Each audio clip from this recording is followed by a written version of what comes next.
Good. Good morning, everybody. Welcome, Board Advance for April 7th.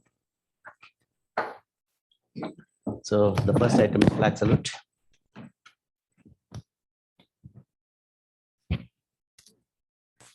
Allegiance to the flag of the United States of America and to the republic for which it stands, one nation, under God, indivisible, with liberty and justice for all.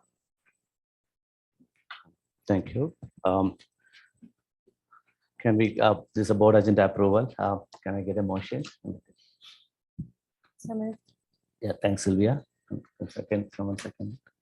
I'll second. Thanks, Jerry. And can you do a roll call? Trustee Lou. Aye. Trustee Cunningham. Aye. Trustee Vogel. Aye. Trustee Leon.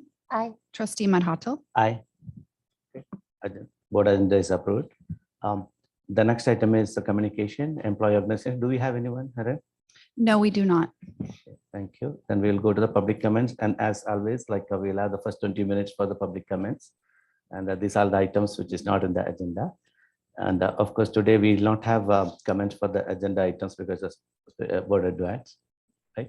We do have one comment, not on the agenda. Not on the agenda. Okay. Then I'm just, giving. So the first 20 minutes we'll do that. And if anything spills over, we'll do at the end of the session. Okay. Thank you. So can we then go ahead with the first comment? Yes, Steve Greenfield, if you could please raise your hand.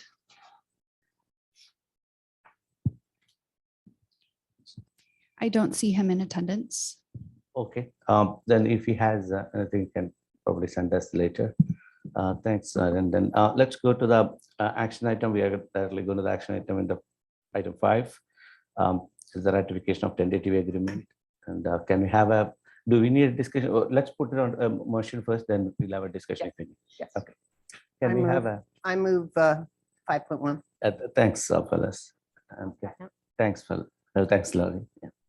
So, And I do apologize. I know that typically we don't bring action items to our board advance, but this was unique, just time-wise. And I know that Mike wanted to share just some of the work that was done with CSE and a huge thank you for both the district team and the CSEA team. So I'll turn it over to Mike.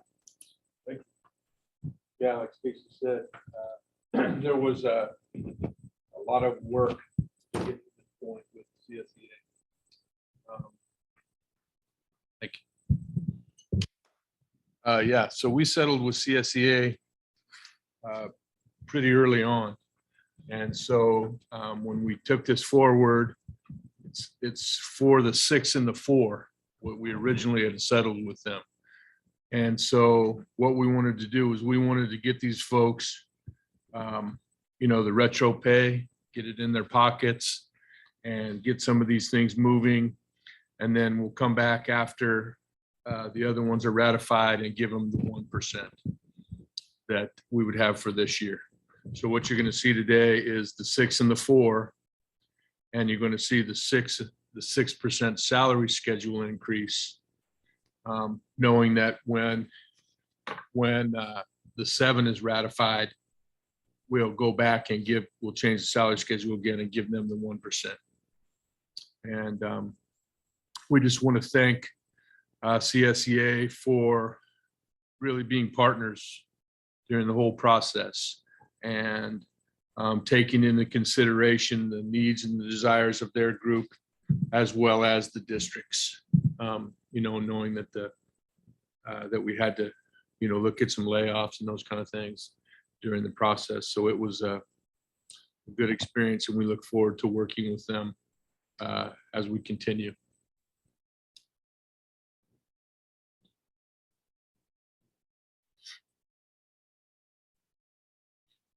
I'm good. Thank you. Nothing, thank you.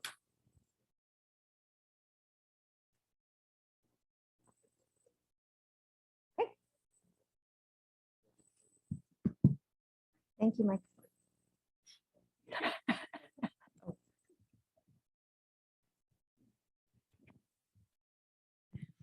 Trustee Lou. Aye. Trustee Cunningham. Aye. Trustee Vogel. Aye. Trustee Leon. Aye. Trustee Madhato.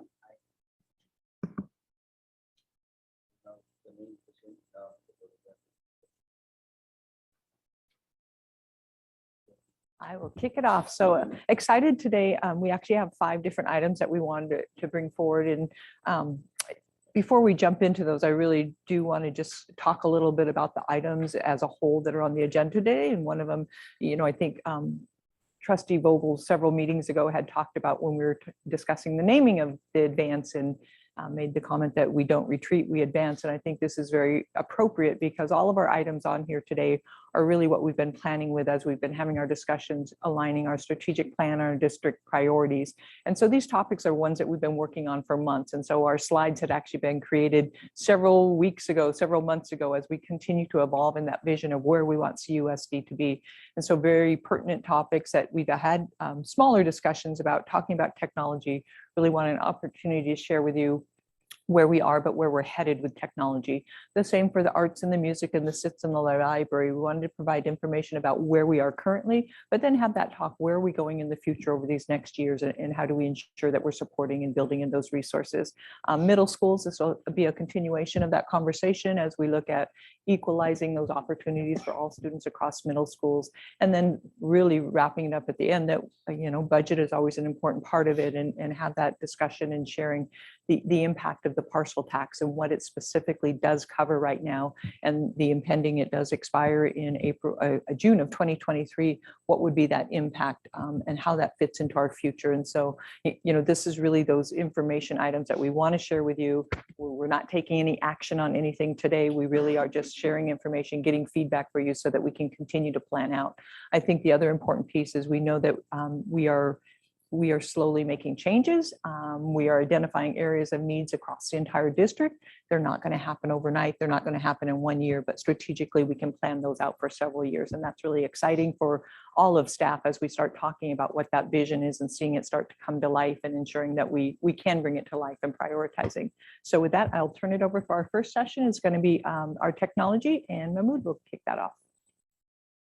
I'll be the official timekeeper today.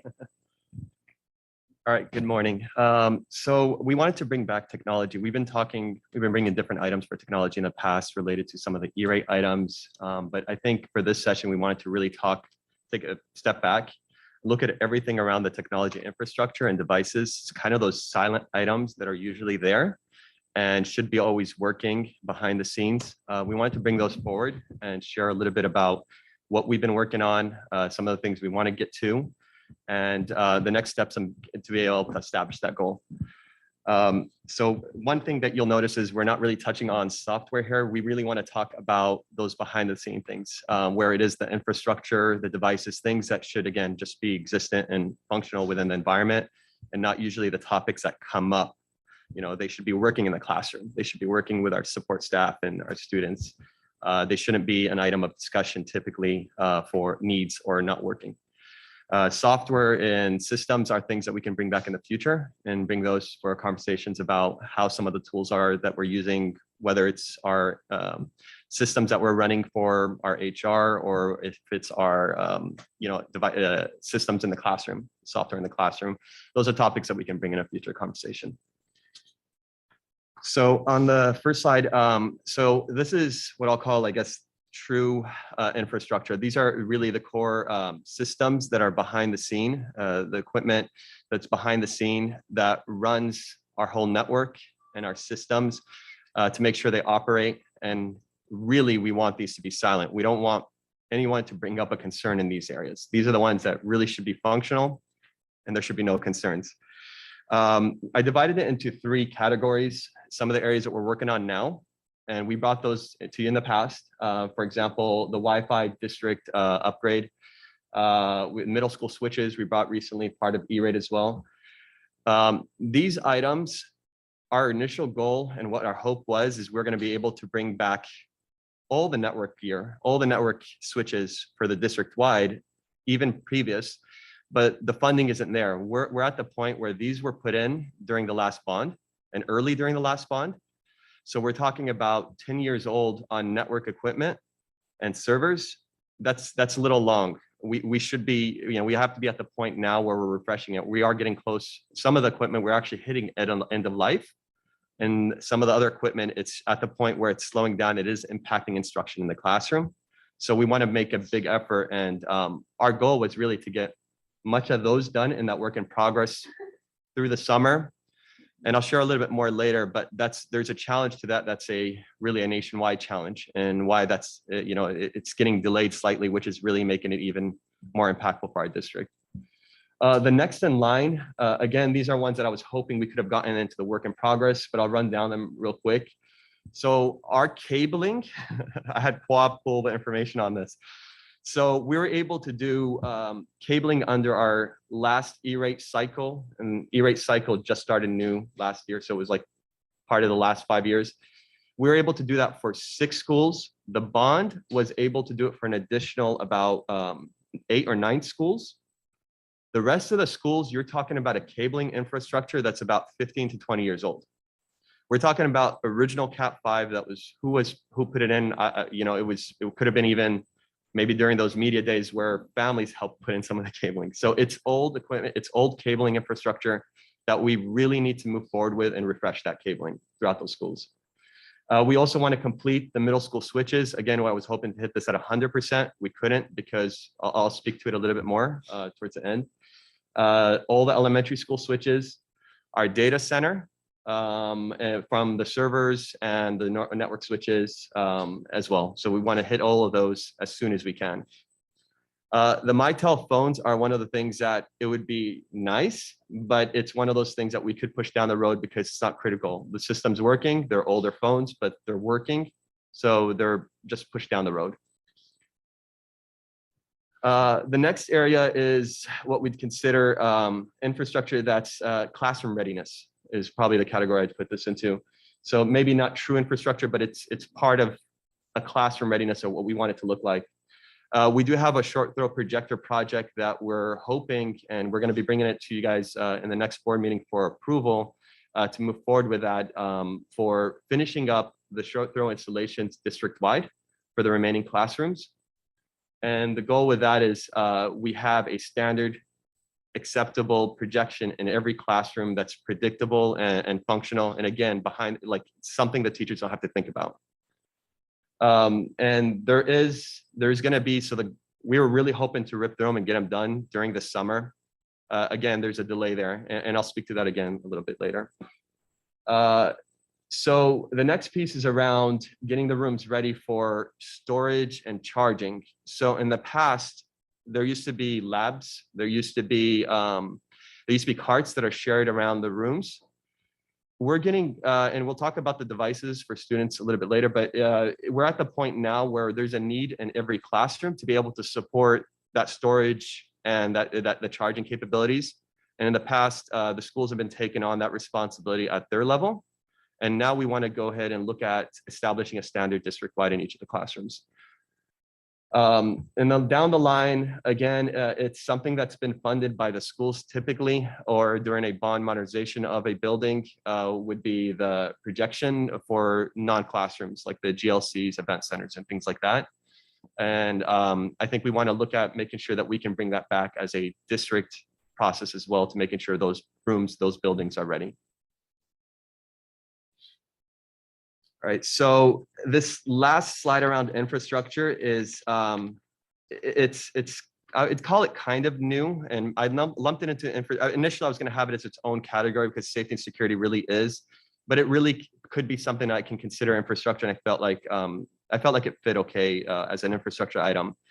It's around things like our monitoring for our student devices. And when I say monitoring, I'm talking about things where we're able to see if the safety of our children with scanning things that are happening on their devices, content filtering, blocking them from certain sites, and then being able to determine if there's a true concern that has to be addressed.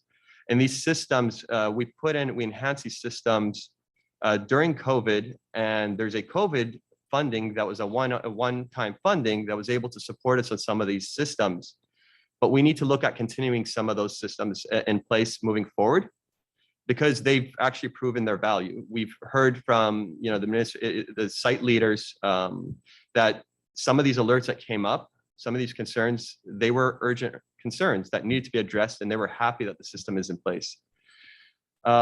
Security awareness and training, you'll start hearing more and more from the insurance companies around making sure that their cybersecurity protection and we're following different procedures, there's training available, and that we are also testing out our systems, making sure that they're protected. So the training, we're testing our systems. This is becoming a more and more important issue that we have to bring up. It's something that's impacting in the past. School districts, especially K-12, were not really a big target. There wasn't a huge target on the K-12 area for this, but now they are because they have poor data. We're talking about information from parents and students that they can hold on to for a lifetime for. So we have to make sure that our systems are fully protected, and you can put in everything in place, and without the PD and training for your staff, you're still vulnerable. So there's a need there that we can push on and start to bring it into our district to make sure that staff are ready and understand what to look for. And we actually did we did our own phishing test internally, and it brought up some interesting numbers aligned to what we thought we would see, but they're still concerning in some cases, because it really only takes one to cause an incident that we'd have to address. And it was, we'll just say a handful more than one that with our own test. So it's something that we do have to put an emphasis on moving forward. And the next in line area, I touched on already on the PIN tests that we want to bring into our system too. But one of the areas that we haven't put a huge emphasis on in the past, but really has to be brought up and soon as we start looking at fixing up our buildings and get them ready, is the intercom clock and bell system. We piloted one system in Eaton, and it's doing amazing. The site loves it. They love it. Their capabilities are great, where they can really break down how they can, reach out through intercoms. The clocks are all automated part of the system. It's just working great. It's a system that's not even really new, but what we have in place is some of the older legacy systems that actually cost a lot to maintain, a lot more than really replacing some of these systems. So we have to look at refreshing this. We don't want to look at patching it up. It's actually even hard to patch it up now because you can't find vendors to support some of these. So we're at the point now for our intercom, bells, and clock system, we have to look at moving forward with a new solution. And it's something that really, sooner the better. But we're making do. Like right now, for example, Qua and our team, they go around when clocks stop working. We're pulling out the clocks from the wall from the old system. We were putting atomic clocks so we can get the classroom at least a clock that's functional. The intercom, we're making do with whatever we can do. We're using the Mitel phones in some cases, but ultimately we have to put in a proper system. Okay, so down the line, and this actually could have fit into maybe even the next in line. We're moving forward with 2 schools as what we're calling our pilot with security cameras. And it's something that we see is becoming more important. We're hearing, or we've had recent events at some of our schools that have come up where there's been vandalism, break-ins, that we need to put in a system to be able to help us at least deter them from these events happening. So right now we're looking at, or we're in the process of getting CMS and Nimitz with their cameras, which is what we're calling our pilot system. But it's a solution that we're able to get funded for those sites. We don't have the funding to be able to do this district-wide currently. It's not and we'll talk about the numbers, but it's something that we do want to really consider strongly. But right now it's impossible to be able to put it as a work in progress item.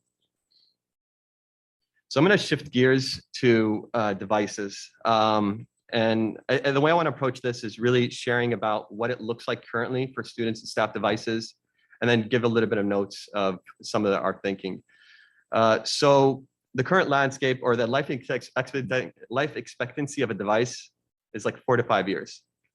And roughly around the $350. It can range really from $250 with like a Google Chrome device with a management, and then when you have a keyboard attached to an iPad, like we're putting at roughly around the $350 mark. With Dana's help, and her team, we've been able to put in a process to be able to recoup some of those costs of older devices through an auctioning that's more, it's been way more successful than past years. So we're excited about that we're building in a process that's going to make sure that we retain some of the value for these devices over the years. one of the things that's come up recently, while we have, I would say, more devices now in the classrooms than in previous years, we've been hearing more from the schools about the need, and that's related to the need to make sure that we can support even the younger grade levels for personalized learning. So we have to look at potentially growing the number of devices at the lower grade levels too. And it's something that, refreshing our old devices, but also making sure we grow the number. So we have to look at that from two sides. So not just the refresh, we have to look at potentially growing that number out. If we talk to our county office of ed, I know they've been pushing for districts to start going towards a one-to-one model. And it's something that, we sometimes, we haven't gone to a one-to-one model. Maybe some of our schools have been able to reach it with parent donations, but with our current funding model, that's not something that we can put in place. So we have 7,700 newer iPads. I put newer in those quotes, right? So when I say newer iPads, you'll see on the next line that we have 3,500 6+ year old devices. So newer means 5 years, 364 days old. So they're still newer. They're still functional and upgradable. Thankfully, both Google and Apple have been really good at knowing that the student devices need to be extended longer than typical. So that's been helping us out quite a bit, that we're able to still continue to make them functional in the classrooms. So that's great, but they are older devices. So we have 7,700 newer, and then each year you got to look at a fraction of those devices to age out. So these aren't brand new that they're going to be good for the next 5 years. Each year we're going to lose some of those. Chromebooks, we've been getting more and more Chromebooks over the years, especially in some of the upper grades. They seem to be, some of the middle schools are kind of leaning towards that. So we've had, again, 3,000 newer Chromebooks, and we have a few hundred that are expiring out. But those are just, again, numbers. We're able to take care of some of those numbers this year, both for iPads and Chromebooks, through one-time funding, COVID funds. That includes some of the expanded learning, but also some ECF. So there's just COVID funding that was able to come in as one time to be able to help us bump up that number for this year and into next year. For staff devices, again, the life expectancy is around 4 to 5 years. The device cost, we'll say about 11. It's about 1,000 to 1,100 for the device.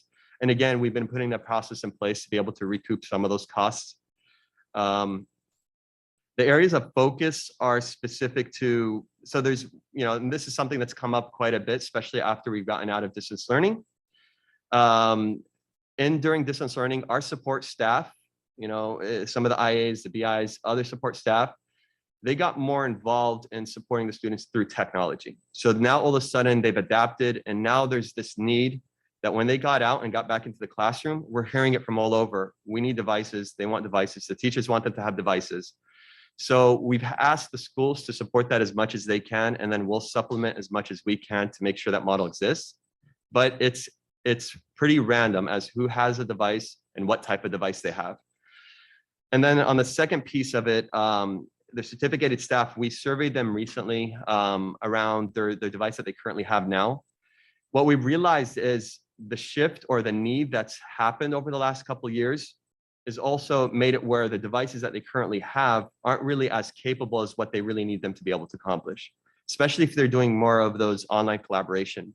That's something that, it's something that in the past, they set up a device for projection. They're able to bring up their Google, slides or whatever it is. Things were fine, but we're realizing now that, especially if we find ourselves doing more virtual environment or online collaboration work, the devices now have a challenge. They have a challenge where we feel like we need to look at refreshing them. And my thinking is, if we can refresh those devices, what that allow is to take those other devices that they have and support the other staff, the other support staff with devices for them to be able to use in the classroom and throughout. So it's like a shifting model. So it's something that we need the capable devices in the teacher's hands and the certificated staff. And those other ones are still newer enough where we can get them into the other hands. But again, we need funding on a sustainable model ongoing for this. Okay, so some of the key findings I wanted to touch on. I intentionally tried to hide some of the dollar figures because I wanted to really talk to you guys about the dollars all in one place, so we can really start to understand what we're talking about as far as some of these costs. So devices is something that I feel confident and I can be able to say roughly $1 million annually. That's what we're looking at if we want to model that about that 5-year cycle and make sure that we're able to support every classroom, every school. That's annually what we're looking at as a minimum, and that is a minimum. Okay, so, and that's with the assumption that devices costs aren't going to go up. And so far, Apple and Google have been good on that side of it. For student devices, we've been okay. The pricing is, they've been holding firm, but that's assumption that those things aren't going to go up, and it's assumption that we're going to be able to recoup some costs from auctions. So there's some assumptions there, but this is a minimum investment that we have to look at if we want to sustain a model that's going to support all our classrooms for student devices. For the rest of these items, so server and storage, you're looking at a one-time cost. And again, this one-time cost is something that as long as this equipment lasts, like your server and storage, you'll probably get about 7-8 years. As a school district, if you're in a corporation, they cycle these things in 4 years, 3 years. But for school districts and some institutes where we can really use these things for a bit longer, you'll get 6-7 years. We don't want to push it much further than that, but we have been because we've needed to, but we've been patching and doing what we can to make sure we can continue moving forward with what we have. So that's a $500,000 one-time cost. The network switching and cabling, this is something that will be based on the assumptions. This one's a little bit hard to estimate the cost, because if I came to you 2 years ago and told you I wanted to get all network gear and Wi-Fi, we would have been able to budget it with what we had, during those one-time funds. We would have been able to get close. But the truth is, the equipment itself, the tech equipment and the labor have skyrocketed quite a bit. And with the, what's going on now with the war and everything else, we don't even know if the availability is going to be, we don't know when it's going to be available for some of this equipment, but we also know that the pricing is going up, it seems like every day. So this one is a true, again, a conservative estimate, based on today's dollar figures and based on the discounts that we get as an education institution. So this is a conservative estimate, but it could be higher than this. So to complete the network switching and cabling district-wide, again, as a conservative, we're talking about $5 million. For safety and security, and this includes the cameras, the bell system, and actually those are the two big ones. The other items are smaller dollar figures, but lumped together, we're looking at roughly around the $6 million one time. And those ones could last a bit longer than other infrastructure items. So like when I talk about, the Wi-Fi environment, maybe we're switching those after that 6-year mark. Cameras and the bell system, those ones typically will last that 10, 11, 12, 15 years, even sometimes. So those ones are truly, a one time, and I feel comfortable saying one time. The rest of those one times, it's one time for now, but if we come back to you in 6 years, don't be surprised. So. All right, so really about now, what do we have to do moving forward as far as funding? So I shared last time a little bit when we were talking about E-rate. We get roughly around $1 million after our discount from E-rate. These last projects that we put forward used about $750,000 of that. So as far as E-rate being a source for us to support the rest of these projects, and they're the ones that, so the E-rate will cover things I have on this slide, the first slide here around infrastructure. It can cover a portion of these, but the problem is we are running out of our E-rate, and that E-rate allocation is supposed to last us 5 years. So we're not going to have any more money from the E-rate program after we use that last $250,000. We're done with the E-rate funding. The other funding source that we're able to leverage recently is around the one-time funding. And those have come in as a savior. I mean, truly, they have. Our issues with Wi-Fi right now, I hate hearing from the teachers and the support staff about the Wi-Fi concerns in the classroom. And our team has been running around, and they're doing a great job. And I get the thank yous from the schools about qua and on and about going out there and supporting these things. And then the tech specialists doing their job and making sure they can support into that classroom, rebooting the Wi-Fi routers, doing whatever they have to do to make it work. And they do, they make it work, but that's not it shouldn't be an expected process that exists. We really need to make sure that we revamp this infrastructure and get it up to par where we need it to be. So what does that mean? That means that we need money. We need to go forward with a bond, maybe a tech bond that can specifically support these initiatives, these things that are necessities. They are not things that are a wish list. These are things that we have to move forward with. And really, we should be moving forward with them immediately. Like the sooner, the better. There's nothing on this list that I can really trim down. I talked about the Mitel phones as maybe a maybe down the road. But outside of that, I don't think I can put anything on it, take off anything off of here from being a necessity, a true necessity at this time. So our next step really has to be moving forward and finding an additional funding source. Otherwise, we're hitting the general fund and it's a big dollar figure that we have to hit. All right, that is all I have for you. And just to add, again, it's just that sustainability, because right now we've been pulling funds where we can, and many of them come from the general fund. But to really do that, what we know where we need to be with our schools is that sustainability. And, the bond is probably the most viable way that we'll have that ongoing funds that we can build into. So I know we'll have further conversations about that as well. Thank you, Mohammed. I would have been very happy if you have put a network diagram also. Okay. Okay. Thank you. I think we can go for a discussion here or clarification.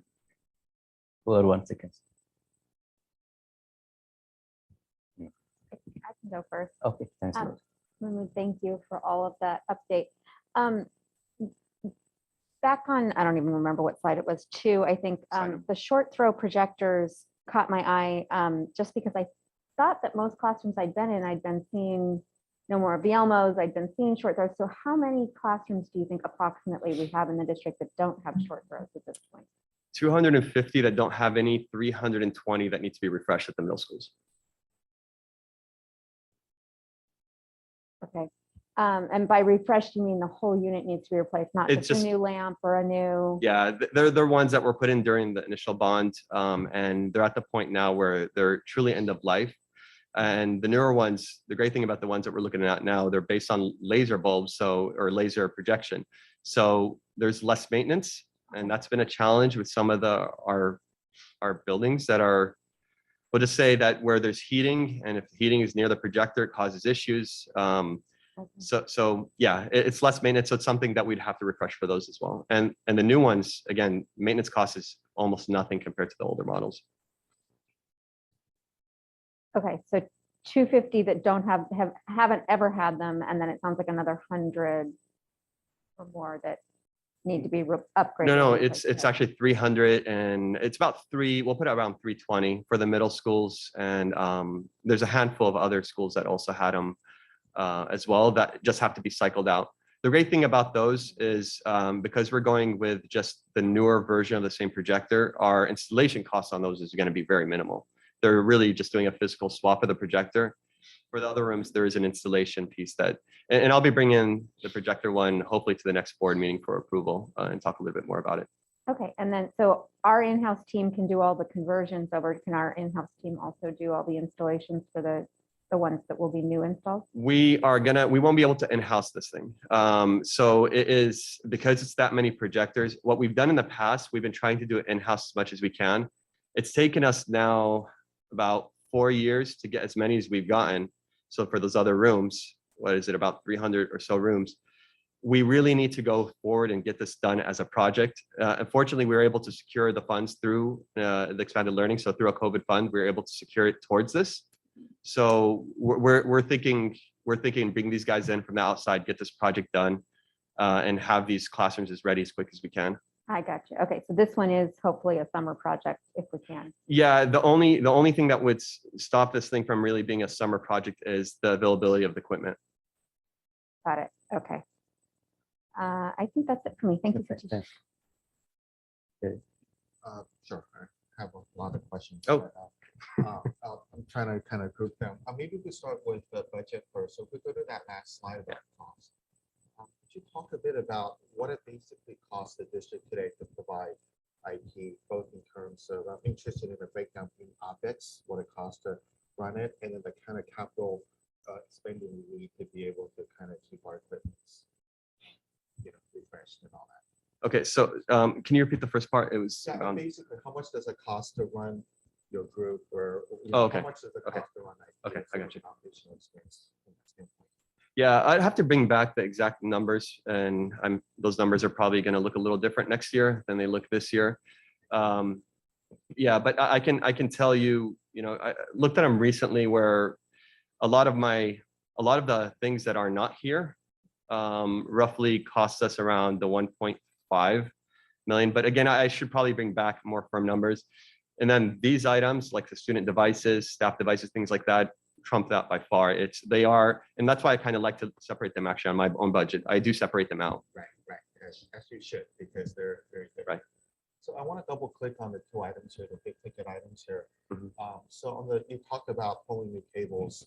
Are you pulling them to network drops, or are you talking about pulling them to access points? And the question I'm asking, the reason I'm asking is given the prevalence of Wi-Fi, why would we not just use Wi-Fi unless you're pulling new cable to the access? No, you're right on. So it's doing two pieces. So we're limiting the number of drops we put into classrooms. So you'll have one for the phone. You'll have one for the intercom system or future build of the intercom system. You'll have one for the projector / Apple TV or whatever we're using for connecting in. And then you'll have potentially two for Wi-Fi, depending on the type of, we want to be able to future build it. So there isn't going to be a lot of cabling for plugging in for other purposes. It's intended really for the infrastructure items to get them all plugged in.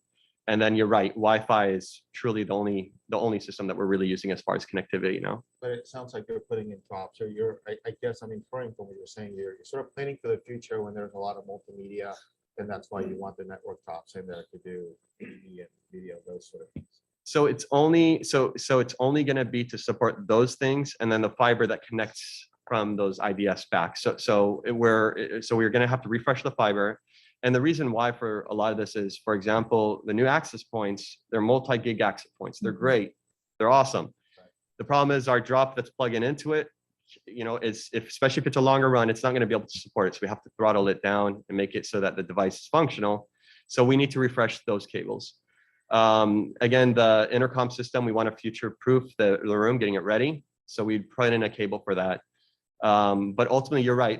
We're not doing any more of those run around the room with additional, drops for plugging in, nothing like that. There's really, truly not even many labs anymore in throughout our district. So this is truly a trimmed down number of drops and then getting the proper connectivity back to the MDF. And that includes all our operational school sites plus district office. So this 5 million covers quote unquote everything. All The our sites. 5 million plus the 500,000 above it will cover everything for, yeah. All right. Yeah. Thank you. And then on the safety, I guess I sort of see it, there's sort of two pieces, right? There's physical safety and there's Right. sort of cyber safety. So when I talk about physical safety first, you talked about the cameras. Are you thinking so I guess we talked about we're putting cameras in some sites. Would this 6 million allow us to put in cameras at all sites? Is that what's included here? That's the goal. And I base these prices on our recent ones that we've worked on for, so it includes this one, the 6 million does include the intercom and bell system, but a fraction, about half of it, 3 million's around for the cameras. That's based on this recent project. So there's again a chance and a highly likely chance that the costs have gone up. To this day, this project was approved by you guys 6 months ago. We're still getting the cameras trickling in to this day. They're still not all arriving. It's ridiculous. And then we have also heard that the labor cost has gone up for the installation, but we've been grandfathered in. We have our contract in place. So all these numbers truly are conservative in the sense that I want to say I'm lowballing most of these numbers, but I'm putting them at what I would consider fair numbers. But next year, maybe 1 million added to each of these. It could be. I don't know where the labor and device costs are going to go. And these are, just to be clear, these are industrial grade cameras, or Yeah. I know we've gotten some emails from people Right. asking, why don't we buy a Ring camera and stick it on the door kind of thing? Yeah. We're not talking about that at all, right? No, no, these are professional grade, outdoor designed for, protection against vandalism, things like that. So they're intended for school site deployments. We've been, in some cases, we will put in some of the cheapo cameras in situations that we need to, but those are really temporary solutions just to hopefully deter, for that area. But truly, this would be a replacement to, we wouldn't have to have that, and this would be a district-wide implementation for this. And maybe just one last Yeah, question. please. real quick. And you talked about the devices for the teachers and how they're inadequate. So I guess so I have two questions here. One is, where the inadequacy areas you're hearing, right? Because if it's screen's too small, you can't do anything about that. If it's not enough memory, these are things to do something about. So I'm wondering, what kind of issues are you seeing? Are they mitigatable through upgrades? And then the second question is, I think we're about 2 years or so into the current lease of the 1,000 machines, I seem to remember. So are we looking at another lease of better machines, or is there any consideration of looking at like non-max, or just kind of wondering what your thoughts are on the plans going forward? So two parts. What's all the Sure. current machines, and then what you're thinking? Yeah. Are we really just talking about a new lease here? Yeah. So I'll kind of work backwards a little bit. So as far as the non-max, a few years, maybe 2 or 3 years ago, or maybe no, it's before COVID, we surveyed our teachers of the type of platform that they like. I think they would, I don't want to say kill us, but they've gotten used to a certain platform that works for them. And I think shifting, you might please a handful, but I think it'd be a challenge to shift immediately. All right. But as far as their capabilities, yeah. So again, it's part of their recent realization, especially when they're getting into these virtual meetings or online collaboration, or running multiple things, including a dock cam off their dock cameras used to be a separate application, a different tool that was plugged in. Now we're putting all the resources constraints on the device. So the devices we got in the past, that you're right, they're not that old. And our intention is we really have two options. Apple would work with us for a buyback, and we get a decent value back for them. The second option is we know that the other support staff need devices.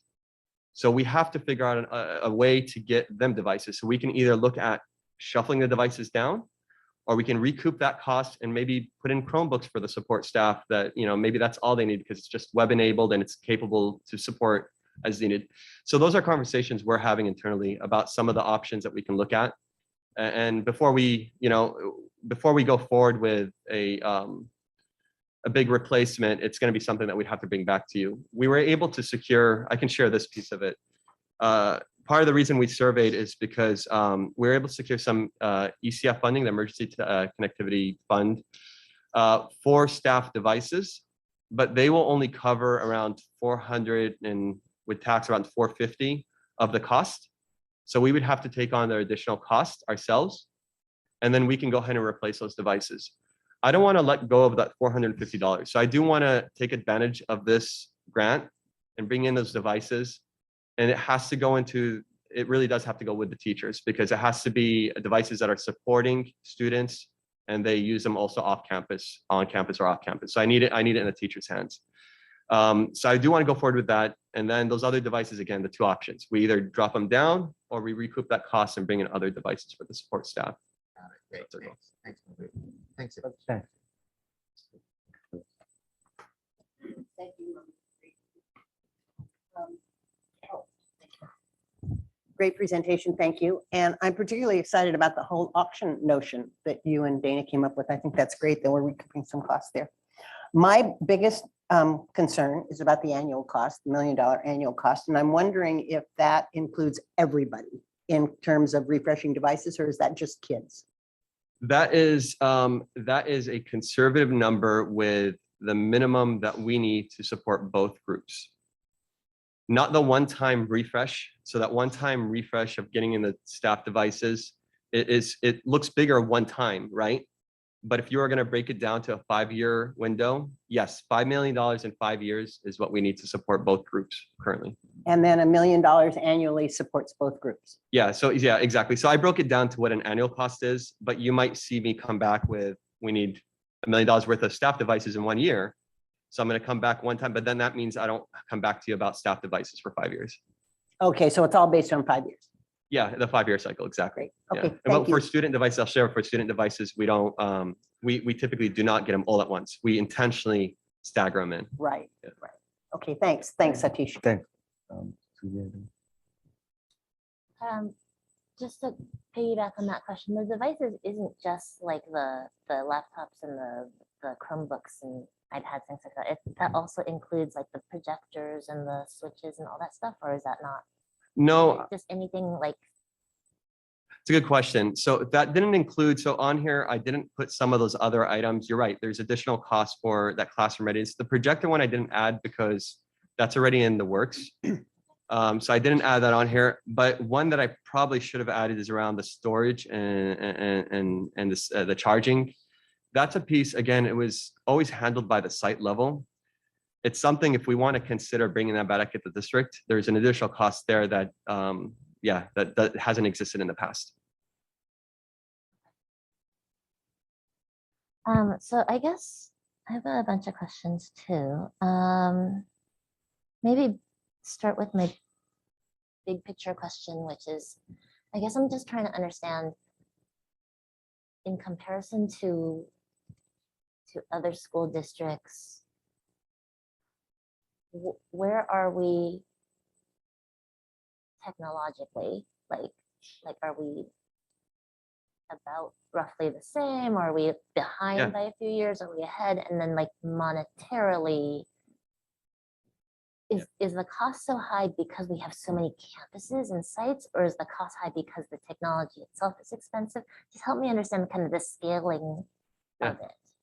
So what I can share is some of the nearby districts have gone forward with a tech bond, and that's been able to help them take on some of these costs, these bigger costs, these one-time costs especially. I think when we look at those one-time costs, I think there's no one that can get around them. It's the same kind of cost. Just like you said, if we're a larger district, then it's higher, but everybody's spending roughly the same value of dollar towards each school for the infrastructure side of things. That's a typical thing. For us, we're able to do it again through the last bond cycle. And now we're at the true tail end of it. So we really have to move forward with a refresh now. We were fortunate again, so we were able to take on some of those things through one-time funds over the last year or so. But yeah, it's something that I think we're in par with the districts as far as that cost. We're just probably a little further behind in refreshing as fast as we wanted to. My intention or my hope was really to have some of these conversations before, around when COVID hit, and things really looked very different since that point on. So now we're coming to you with all the updates, right? For student devices, it varies. And I think a lot of districts nearby might tell you that, they've gone maybe with Chromebooks to save a few dollars and be able to put them in some of the upper grades.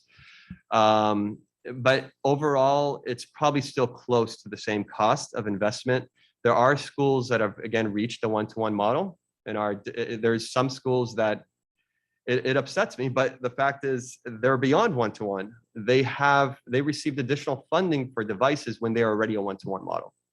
So I know of those schools, I know of their director, and I talk to them, and I know of their situation, and I'm like, this isn't fair, And I'm over here begging, these programs to make sure that we're accepted, because their criteria is always the same and it never benefits us. So it's one of those things that we find ourselves as a district that we are responsible for ourselves, more so on this funding than other districts are. And we have to find those funding in different ways. And for us, it truly has to be, unless we really want to hit that general fund, we really truly have to move forward with some kind of bond that can support us in these areas. The next question I think is, I'm trying to understand, so like the cabling and if we're trying to change that out, Mhm. and that requires like actual construction of Mhm. digging and things like that. Like that's not gonna all happen at every campus at the same time, right? It'll be Right. like a, what's the word? Like, Yep, it's scheduled staggered out, through. right? Yep. So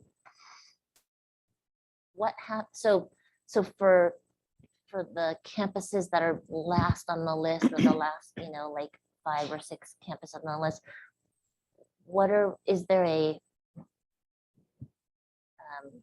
stop, I guess the word is like maybe a stopgap to help them, or are they just kind of gonna be at this behind the times for another, however long it takes to get to their campus, or to, for them to be upgraded? Like what's the gap between like this campus and the campus that gets it next year kind of thing? Yeah, for the cabling, we're able to, during these last 6 that we worked on through the last E-rate program, we're able to actually put them in place throughout even the school year, and we take advantage of breaks and things like that. They typically do go through them school by school, so that way we can validate, make sure everything is done correctly, and make sure that we're all set with them, and then they go on to the next school. So it will take time. You're right. There's a few more than 6. I think we're about 10 schools that are really aged equipment, aged cabling, and I'll share that a couple of those are middle schools, so they would be our priority. So the middle schools would be our priority because the utilization typically at the middle schools is a lot higher. So we're going to be able to, we'll call it patchwork. We'll figure out what we have to do. So if it means slowing down our access points, but putting an additional one there to support the additional devices and to balance, we'll do that kind of thing. So our team is pretty creative, and they truly do make it work for the schools. It's just, there's extra work. There's a lot of extra work that we're just getting by. And it's not the way I want to operate. We really want to put the stuff in a set and forget type of deal. Okay. Can I? Yeah. Is that okay? I've got two more short, fine. maybe quick questions. One is AV at all a part of this? Like microphones, like speakers? I'm thinking like the GLCs. I'm thinking like we have a lot of performances, shows, and like AV is always an issue. Like, is that at all in this conversation? Kind of, but that's a good point. So that down the line for what I call the projection for non-classroom GLC event centers. When I say projection, I really mean their all-inclusive setup for AV. And probably AV would have been probably a better term to use in general for classroom readiness too. During COVID, we've heard a little bit more about the need for potentially mic projection in the classroom. That seems to have quieted down a little bit, but there are some solutions. They're not cheap, but it's something that we could consider. For what we realize is that cost to the need, it's not high on our list. But if there is funds for it, it's something that we can see where it can benefit in some environments. So we know what it looks like as far as the cost. We've heard from some teachers, especially when everyone was wearing masks, of what we can, some of these things that we can look at, but it isn't high on our current list of priorities. But it's something that we have looked at in the past, and it's something that I would like to I could probably add it as to down the line type of thing, because I think we've heard that request, especially during COVID. Yeah, I think if that's possible to at least, bring back something about that would be good too, because it's not yet, certainly during COVID and with like, talking through the mask and listening, on Google Meet for the kids that are at home or whatever, but also like I'm thinking of each of the middle school gyms, even when we were doing like the town halls, like nobody could hear us. Like there's just like, I wonder if there's going to be those kinds of construction happening, if that's something that could be considered. And that would fit under the down the line thing. I didn't budget dollars for that here. I didn't write, but I put it down on the slide as one of the things, but I didn't put the dollar figures. I think what we think we need now versus what we end up implementing and putting in 3, 4, or 5 years down the road is going to always look a little different. So I think when we put it into, if we're able to go forward with a bond, would be more generalized and stating AV and things like that. So it won't be specific, right? And then if we realize that priority is really there, the goal would be to have funding for it and to be bringing it in. A gentle reminder on our timing for this So- session 1 item. So are we past 30 minutes? Are you saying I should not? Talkative today. Are you saying I should not ask any questions, or? No. I'll try to minimize it. Okay, so at least a couple of things. I think most of the questions have been already covered. So I think going back to where Jerry started, the annual the expense, right? So since we have a significant, irrespective of bond, what's going to happen, right? Like whether we have a bond or we have money or not, we still need a lot of money every year to just run, right? It is not just the devices, even the maintenance and things like that. I presume one line item may be missing is the general software cost also, maybe, right? You may be periodically updating some software. So what is that money, or is it part of our general fund? Yeah, so much of that, I touched on a couple of system software around, well, I didn't mention them by name, but Securely and Gaggle and a few tools that we use for safety and security. But you're right, most of that is typically out of the general fund. There are some systems that we were able to bring in during COVID that supported and enhanced that were not. And then there's other systems when we bring it into the classroom, it would be when we work with ed services. The different tools and the systems that integrate into there. And those, again, they would fall under, so some of those things would be potentially under LCAP or other areas, but they are, that's something that we can bring in the future if we want to kind of dissect some of those areas, whether it's a systems side of the software or the actual into the classroom. Yeah, I think that's very important. At the same time, there should be a kind of some line item in our general budget, right? Like just to, like, irrespective of any other extra money pumping in. What is that minimum requirement, and are we meeting that, right? Yeah, we are. So as far as our general line item for the systems that we do, those systems, the ones that we've had in place for multiple years, they're part of my IT budget. So those ones are set in there. Yeah. What I can share, and what I've been recently, I've been having some conversations with Chris and Tumai.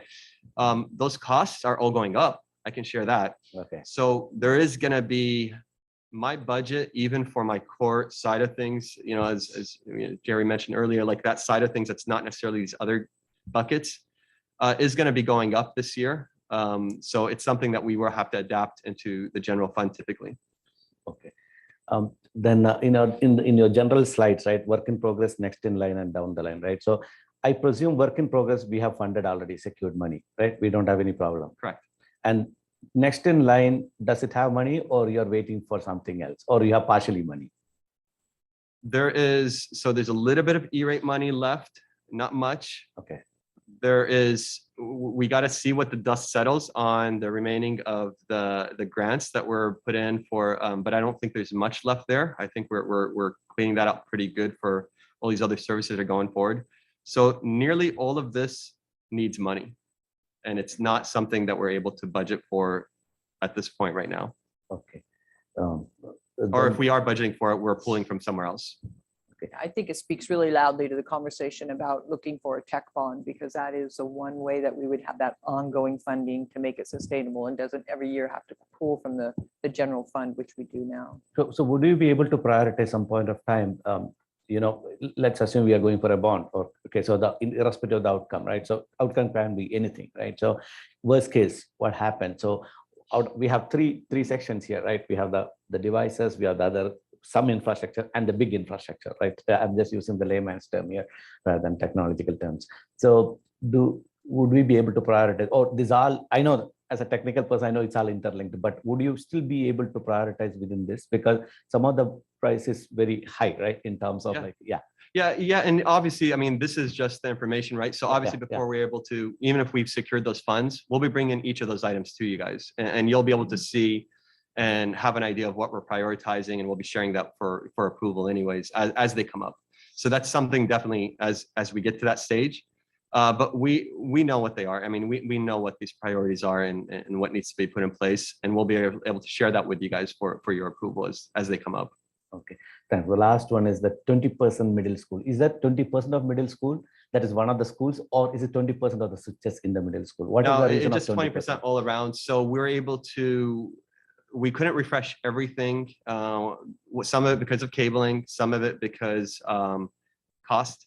But we're able to do enough where we feel like it's going to put them and get them stable in their environment. And then once we get the additional funding, we want to finish up the remaining equipment. Okay, so 20% off the switches, basically. Yes, it's off the switches. Yeah. So the access points district-wide is covered. So we're doing that district-wide. The switches, some of our infrastructure is just a little bit too old to be able to, even the cabinets type of thing, they won't support, like they're not large enough. So there's a few things that make it more challenging.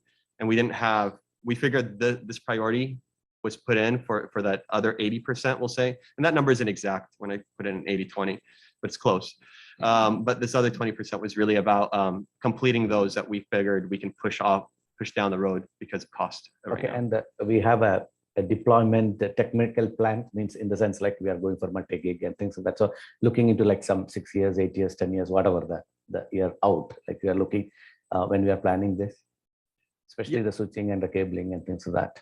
Yeah, so again, I mean, with this stuff, it's a little bit challenging to plan out down the road too far of exactly when you get into the specifics of the specifications. But it's something that what we do is we know that there's a need. We see the utilization go up, so we say, okay, we have to go and refresh, this equipment, this type of equipment, and then you start talking to the different vendors and understanding what's available, what makes sense for our environment. And a lot of them, they do tailor towards education, so they have kind of recommended solutions. And then I'll be honest with you, most of the time we go with something that we know is capable, but price is usually way on the top. Like it's usually okay price, okay, and it's capable. There we go. Thanks, Mohammed. So I don't know whether we have time for one more round. Yes. I don't need one more round, but I just have a request for, as you guys are bringing forward, is that okay if I do that? Yeah. As you guys are bringing forward information for the bond specifically, one thing we didn't really cover here today, and we don't have to, is sort of the people cost for some of these things. So because I know sometimes we can use funding from the bond for that, and sometimes we can't. So like security camera monitoring, or I'm trying to think of another example in this, but maybe it's, the cost of if we're going to bifurcate platforms, between different types of devices for our teachers versus our IAs, is there an additional PD cost or additional tech support cost, things like that. So if there's a way to capture sort of the people cost separate from the physical thing cost, I'd be curious to know that. And then I just lost it. Sorry, go ahead. Okay, so one option, since we are already 17 minutes up, so I think a lot of interest is there. That's what it means. So can we probably have it in some future? We don't have to have such a big one, maybe a bits and pieces, like some periodic updates whenever, like, once in a month or something like that, especially when you're going to put, look for a bond or, planning for a money, these things. And let's like have some update, and I think that would help, right? I just remember my other one, escalation. If we could get a capture on what we think the escalation on some of these costs might be. Sorry, that was my other Okay, thing. so would that be okay? So we can request Mohammed to bring back, periodic update on this. Okay. And we'll include, I know at the beginning, you talked a little bit about the software, so we'll make sure we include that piece on, because it is going to be an important element moving forward and as we continue. Yeah, actually, this is talk good, about but this is a little bit of broad, and I know that interest here, we have a lot on this. Right? Thank you. Yeah, appreciate it. So let's go to the next one then. Okay. Next. So session 2, again, continuing looking as we're talking about our district priorities and moving forward, is wanted to, before we start talking about where our vision and planning for the vision, thinking we needed to really share where we are. And so wanted to bring this, there's a lot of information in these slides, really showing where we are with our arts and our music at our TK5, and where we are with our SITs and our librarians, and then make some decisions as we move forward. What are those priorities? Again, we know that we can't fix and enhance everything in 1 year, but we certainly want to continue to work at strategically putting these pieces in place over the course of the next 3 to 5 years, so that every school that you walk onto has that same experience, whether they're at one elementary school or another. They know that they're going to get that art experience, they're going to get that music experience. Whether they're at a middle school, what is their experience? What is the support there for a librarian? Because we are very dependent on our parent funding in this community, are so grateful for our parents to be part of that. But what piece can we take on as a district? If we say we value that and that's important for our students, then we should be providing that support and that funding for it. So Allison is going to take over on this one. Yes, thank you. So similar to how we approached our middle school conversation, we've been keeping this set of guiding questions in mind, thinking about first, what is our current reality? So to what degree do all of our students have an equitable, enriching, broad course of study in these areas now? And then towards that end, what are the incremental steps that we want to be considering in the short term? And then where do we want to set our vision going forward in the long term? So we've just started these conversations in EC and with the principals, and now I'm bringing this to you for your feedback to inform our planning. So today we're hoping to accomplish two things. One, share that current reality, and then two, just get your feedback in that visioning area for where we're headed in the future. So we know, just a reminder, that our strategic plan called out so many things related to these areas. And when we were going through all of those community conversations, it was just so evident that we've had this really long history of educating the whole child, even if we weren't calling it that in past years. It's always been a part of the district's culture, and there's just really strong support for the kids having that broad course of study in elementary school and in middle school. Go on to the next slide.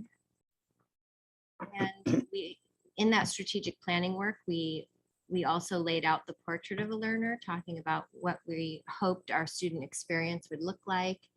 And so again, just wanted to echo that these areas were a strong part of that conversation. And when we thought about the experience we wanted for our kids, we imagined them having a really rich experience in these areas.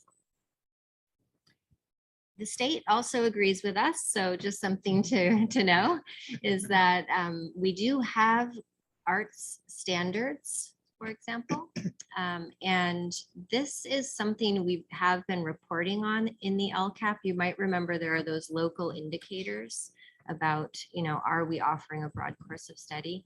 The state considers the arts standards to be a critical component of being a citizen in modern society. So we know all the benefits that the arts bring to our students, and we now have really clear standards from the state. It is a guidance document. They don't monitor us on this, but they're putting forth their hope for all schools in the state, and then the clear standards that are going across all those different areas of art. So not just, music and art in the way we might think about it, but media arts and theater and dance, all kinds of areas are called out there.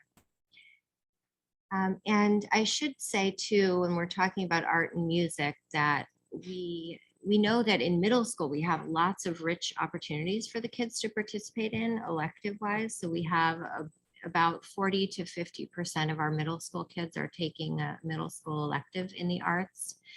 And in our elementary schools, we are funding district employees for music in grades 4 and 5. So when we think about this part of our vision, we want to think about those stepping stones, because the kids, the experiences that they get in middle school, it prepares them. It's that, staircase scope and sequence kind of experience that prepares them for saying yes to those middle school opportunities where they're really developing their competencies and really exploring those areas of personal passion, and then into high school.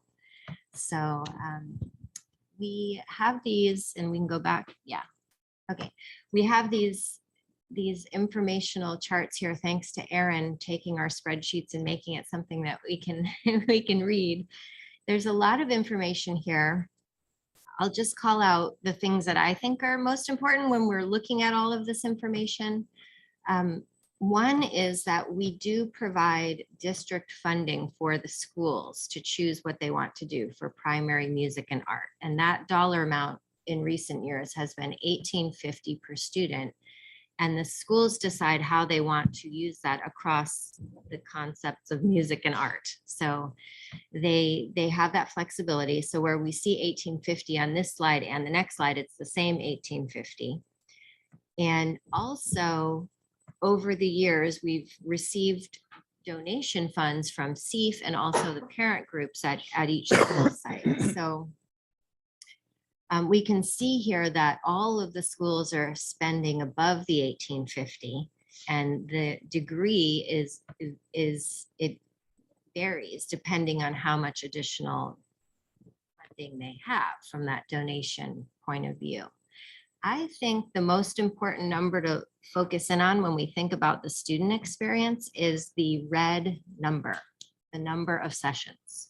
Because when we think about an elementary student's day and how these kinds of things go, it's usually kind of like, are they having this every week or not, right? What is the frequency that they're experiencing it? Now, not every school schedules it once a week, but just as a concept, we could think about how there are generally 36 to 37 weeks in a school year. So if we're in the 30s, we're about once a week, right? Sometimes if we see a lower number, it could be concentrated, like they have it all, in one trimester very frequently. So it's not a rule that it's every week. But when we think about the vision of the future, that's something I think about is I hope we can get to a place where kids are having it every week, right? So if we look at that number there, we're in 17 at the lowest there, all the way up to 30. Now, generally, we wouldn't see us reaching 36 or 37, even in the best case scenario, because the just how the school year falls out and the breaks and the special events and all that, we usually can't get every single week, but we could think about being in the 30s as a favorable number from an elementary student's point of view. So same thing for art, that same 1850, they're spreading it out however they're choosing to at their school site. A lot of our schools are using a contract through CSMA, Community School of Music and Art, and not all, they have the discretion to choose other vendors if they want to, but that is a very popular one, and we have the master district contract now for that agency. And when we think about that, it's one way to approach it for the future is having contracts. Another way is thinking about where are the places we want to shore up district employees. When I talked with the music teachers, our 4 or 5 music teachers, that was something they said right away is, wow, think about the relationship aspects and the building of skills that happens when it is our own employees. It's great, contracts are great too, but it's not that same kind of relationship, knowing your music teacher over time or knowing your art teacher over time. So thinking about all of that as we look at these numbers too, we have greater variation in art. And I think that's probably because we had been concentrating the funding in music for many years. And then over in recent years, we've said we could think about the arts more broadly with this funding, thinking about those standards. So sites kind of stretched into the arts realm, but we haven't had as much history of them using the funds in the area of art. So really quite a lot of variation here from 5 to 30 from the student experience point of view. Okay, now switching gears to our LMC hours. This is something also you've been asking about over time, and this is our staff in our libraries. And we have just a wonderfully passionate team of LMCs in our district, and I want to make sure when we're looking at this, we're thinking about not just the staff hours from kind of that point of view, is how many hours a day do we have somebody on site? That's important because of the student access point of view, but there's also the component of building the library collection. That's really important because if you have minimal hours, then all of those other tasks around weeding and making sure it's up to date and fresh and responding to kids' requests, that part is harder to do as well. So it's, student time and maintaining a really rich, vibrant collection. So with this, we have been funding at the elementary levels from district funds 2 hours a day, and that's that lighter blue color. And at the middle schools in Stockholm-Meyer, 5 hours a day.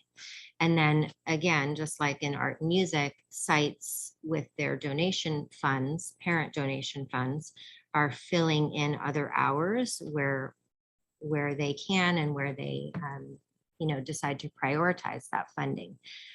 I did want to note too that the average hours that we could find from the state point of view is about 25 hours a week. So that 5 hours a day number is common and potentially something we should keep an eye on as we think about our vision for the future.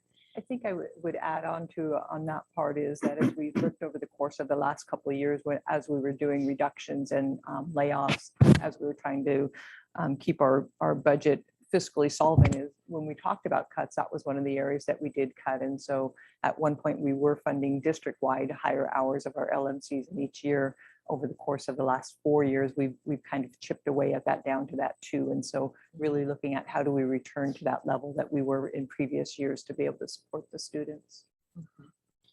Yeah, and on this slide, when I was looking at this, it really jumped out at me, the Vargas and Nimitz hours. And I think, we know that some sites have more access to parent funding than other sites. And these are our 2 sites that are receiving Title I funds. And just when we think about the equitable experiences question,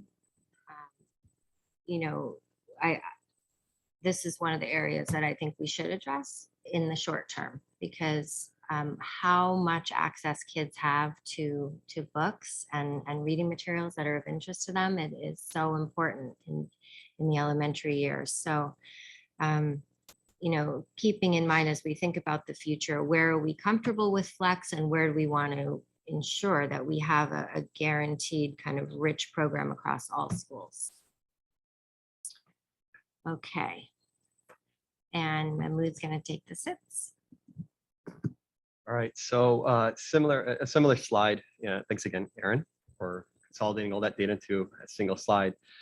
The light blue area is what we're currently paying from the district level towards all these school sites for the tech specialist. You'll notice that there's a couple of sites, or one site in particular, I would say, based on their enrollment, we probably need to reevaluate their baseline. So we'd have to work with HR on that for like Sedgwick, for example, based on their enrollment.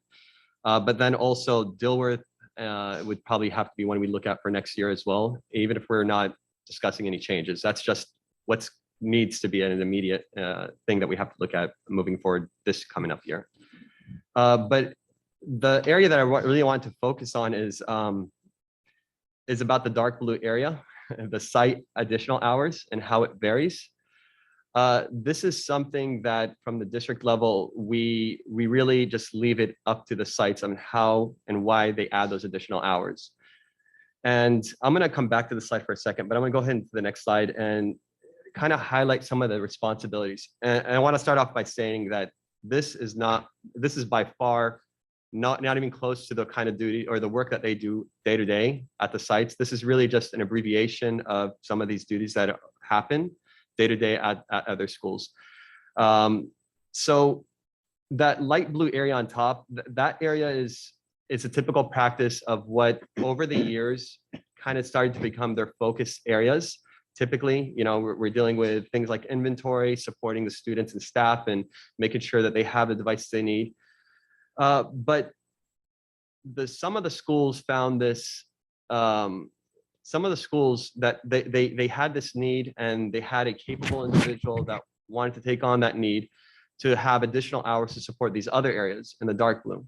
So when we talk about equitable or equity, it's kind of challenging when I look at this. It's a puzzle, and I love puzzles, but it's a puzzle that's a little bit hard for me to kind of piece together. And I think for today is really more than anything, sharing those puzzle pieces with you guys on some of these areas. I think we can talk about the baseline of hours and figure out a true fair baseline of hours. But then when you go into those other flexible hours, how can we make that work? Some of the information that came back from, I reached out to some of the tech specialists just to kind of gain their insight to what their thinking is. And they shared something like, if the teachers are there, we need to be there to support, right? And that's true in a sense, like, if they're there, they need support. But then when we flip it around, when I look at it, if I have Stockemeyer, that's a large campus. And then if I have a smaller campus that's below 300 students, am I giving both of them, are we assigning both of them 8 hours to keep them there throughout the day? Are we looking at a different baseline no matter what, and then maybe putting flex hours?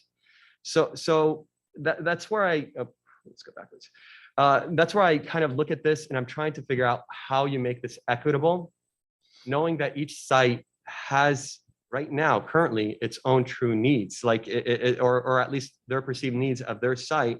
And if we want to bring some of those over to other schools, how do we make that look? And what if the tech specialist isn't interested in some of those additional things? So it's one of those things that it's a puzzle that I'm not ready to, I'm ready to take on and start to have that conversation, but I'm not ready to give you guys a true recommendation, because I feel like there's more conversations that have to happen here about how things look at the school sites as far as those additional offerings that happen at the schools. So that's really what I wanted to leave you guys with on this. It's more of information. Again, it's maybe two-tiered. It's talking about the number of hours as a baseline to support the normal part of technology, and then looking at those additional duties, and does that fit into a different role? Does it add as a flexible support? You know, how does that look? So those are the two pieces that kind of want you guys to think about. So looking ahead to next year in the short term, some of the things that we've been thinking about in our EC meetings are one, making sure that we consider TK in the site allocations. We've been thinking about that starting in kindergarten with that 1850 for many years, but now TK is really growing, and it is the first year of school. It will be for all students in the coming years. So making sure that we include TK in those allocations. As we look at our budgets and just all the different areas that we're putting together for next year, consider, is there a way to increase that 1850 for next year? Addressing the LMC hours at DeVargas and Nimitz. We do have a portion of Title I funds that we keep at the district level. Most of it goes out to the sites. There's a little bit that we have at the district level that we could apply to raising up the hours at DeVargas and Nimitz to 5. As Mahmood said, revisiting the SITS allocation based on current enrollment. Leslie's been working on bridging the gap for closing and consolidating schools, so that the kids, as they're coming into their new school, that they maintain their current experience in the new school.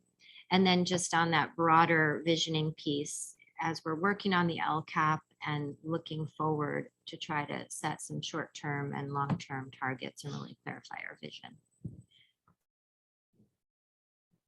So really, again, we wanted to bring this as a lot of information just to digest. I think those 4 graphs do portray a lot of the, where we are, share with us where we'd like to be, and what are some of those priorities. Again, we know that we can't do it all in one year. And we know that we did dedicate much of our funding moving forward to accommodate salary increases, which we do. We value our staff. We know that we needed to provide that compensation. And I know as a board, we'd worked very hard to build a budget that we could offer that compensation. But there is that balance as to what we can continue to offer. We aren't a wealthy district by any means. We're headed into basic aid and are in a, there's positive at the end of the tunnel, but we do need to be very strategic and wise with our budget as to what we can do. And I know there's certainly the atmosphere and environment out there in our sites is that excitement of let's start doing these things and can we fix them? And absolutely we can, but it's going to have to take us some time. And so what are those priorities? And next year, are there those small areas that, Allison highlighted that we could do next year? And then really, what is that next priority that we want to be as we're building out our budget for the following year or years? Thank you. Thank you. Any thoughts, anything to share, questions? Let's go in the same order. So, yeah, Same order, Laura, okay. please. Yeah. So I'll start, I guess, with the art and music. I do think your point, Allison, about, is there a way that we can work towards offering our site, sort of an in-house experience with, our highly consistent standards to help sort of ensure that quality experience is spot on. I think working towards that similar experience in terms of the red line, the number of experiences, I would agree with that. So I won't really reflect more on those two other than to say, I think those ideas sound like sort of align with where I would hope that our path forward would go. I do want to reflect on the sort of library media clerk and the SITs. My first observation is I really like, Mahmood, the way you broke out sort of the responsibilities from sort of the regular duties and then sort of the, I don't know what to call it, the extras, the other things, the bonus or boost or whatever we want to call it. And my observation over time is that's some of what's in the LMC stuff too. So it would be interesting to sort of see it captured in a similar way between the two, because I think there's actually, a Venn diagram there of like some of our LMCs are doing lunch or brunch or club-y type things on some of our campuses. Some of them are offering maybe not true maker spaces, but sort of experiences that are sort of hands-on experiential things in our GLCs at various times. So it would seem to me that we sort of have these core duties of SITs and these core duties of LMCs, and then we've got this bucket of other things, but there might be some overlap in those other things. And I wouldn't presume to say that's a new description or a new area, but maybe there is some sort of overlap there that is worth exploring as we think about ways to meet needs on different sites and who might be interested in what roles. And you know, if there is sort of this room to create this additional idea that is more holistic, but also can be curtailed to the site and our available talent pool that we have. And then as far as increasing hours for next year at DeVargas and Nimitz, I think that's a great use of our district title funds. I think watching our LMCs at work over the years, can be such a powerful, support for our kiddos. I think getting that as a high priority item to address is spot on. And I do hope that, as we look across the board at continuing that, it kind of looks like we have a few other sites that are sort of below that 5 mark too. And I don't know if there's a way to help create that sooner rather than later for all of our elementary schools at sort of that 5 level, and then our middle schools if there's need for more. But it would seem to me that out of all the things in this, that sort of that library media clerk role is one that I would say is, I think, really important to a lot of our strategic plan goals and ways in which we can support many aspects of student learning. And so to sort of focus in on that one as one that we maybe look at first would maybe be my preference, but happy to hear from my colleagues as well on that. So that's it for me. Thank you. Thanks. Vivian. Thanks. I'll start with the SITs. I think someone already brought up what sort of struck me with the SITs slide. Is it like? Oh, it's not on? No. It is on. It's Okay. Hello? Yeah. Oh, there, okay. How's this? I'll just hold it. It's all right. If we could go to the SIT slide. Right. So the thing that jumped out at me, I think when we talked about this too, was just, the difference in 5 to 6 to 8 hours versus the change, right? And it almost seems like the hours should be set. And I think it's what you're getting to more based on the number of students. So I certainly would support that. I know you talked about you're looking at this. And so you can imagine multi-tier, you can imagine folks at float, that sort of thing. So I think that would be really important. The thing that also struck me with SITs is in working with technology, things change all the time. And so what kind of support do we have for PDs to support our SITs? We're just wondering what our current practices are in that regard. No, that's a good question. First, yes. I mean, as far as the base hours and trying to figure out something that makes sense, and maybe for those smaller schools, again, they can potentially maybe support in a different way, but they still have that base number of hours. I mean, that's really, it's probably the only path that I can kind of see that would make sense to make this work. But it's for our conversation to really work down the details and go on. For PD, I think that's one of the things that I think over the last few years, there hasn't been much. We do internal PDs. We have meetings with the tech specialist ongoing, typically a monthly meeting that we have conversations. We talk to them about some of the different tools that are coming up, some of the different things related to technology, and then they also share with each other. So they're great meetings to make sure that we continue that collaborative work between each other and tie in IT with the tech specialists at the sites. But as new solutions come in, again, we'll include them. But I think PD in general, I think this is something not just with the tech specialists. I think in general, there hasn't been a lot of funds that we were able to allocate in years past around PD, especially in the recent years, that I think could be of value. I think having them be able to participate in the Google admin management side of things. We actually have a couple individuals that are experts in that area, but others that can maybe take advantage of some of those this training opportunities that are there. Same with some of the Apple tools that are available. Same deal. I mean, there's things that they can there are offerings out there that if there was some funding, we would be able to secure some of those opportunities, and they can definitely benefit from them. So that is of interest. It hasn't been something that we were able to really budget funds towards. The tech specialist typically, as far as a cost, is typically even a site-based cost and doesn't really touch on the IT side. But we do work with them on these things, and if there is an ability to secure funding for professional development for IT and for the tech specialists, I think that'd be great. Yeah, I'd be interested in any sort of feedback that we have on this. I think in the world of tech, there's a lot of information out there, and it's not, I wouldn't imagine like, a $5,000 course or anything like that, but it's really about having the time to do that. So anyway, that would be interesting. In terms of the feedback on a lot of these other LMCs, I agree with Lori. I think library media clerks would be a priority for me also. I certainly can't, it's hard to fathom having it, the library being available for only 2 hours. Certainly seems like a huge gap.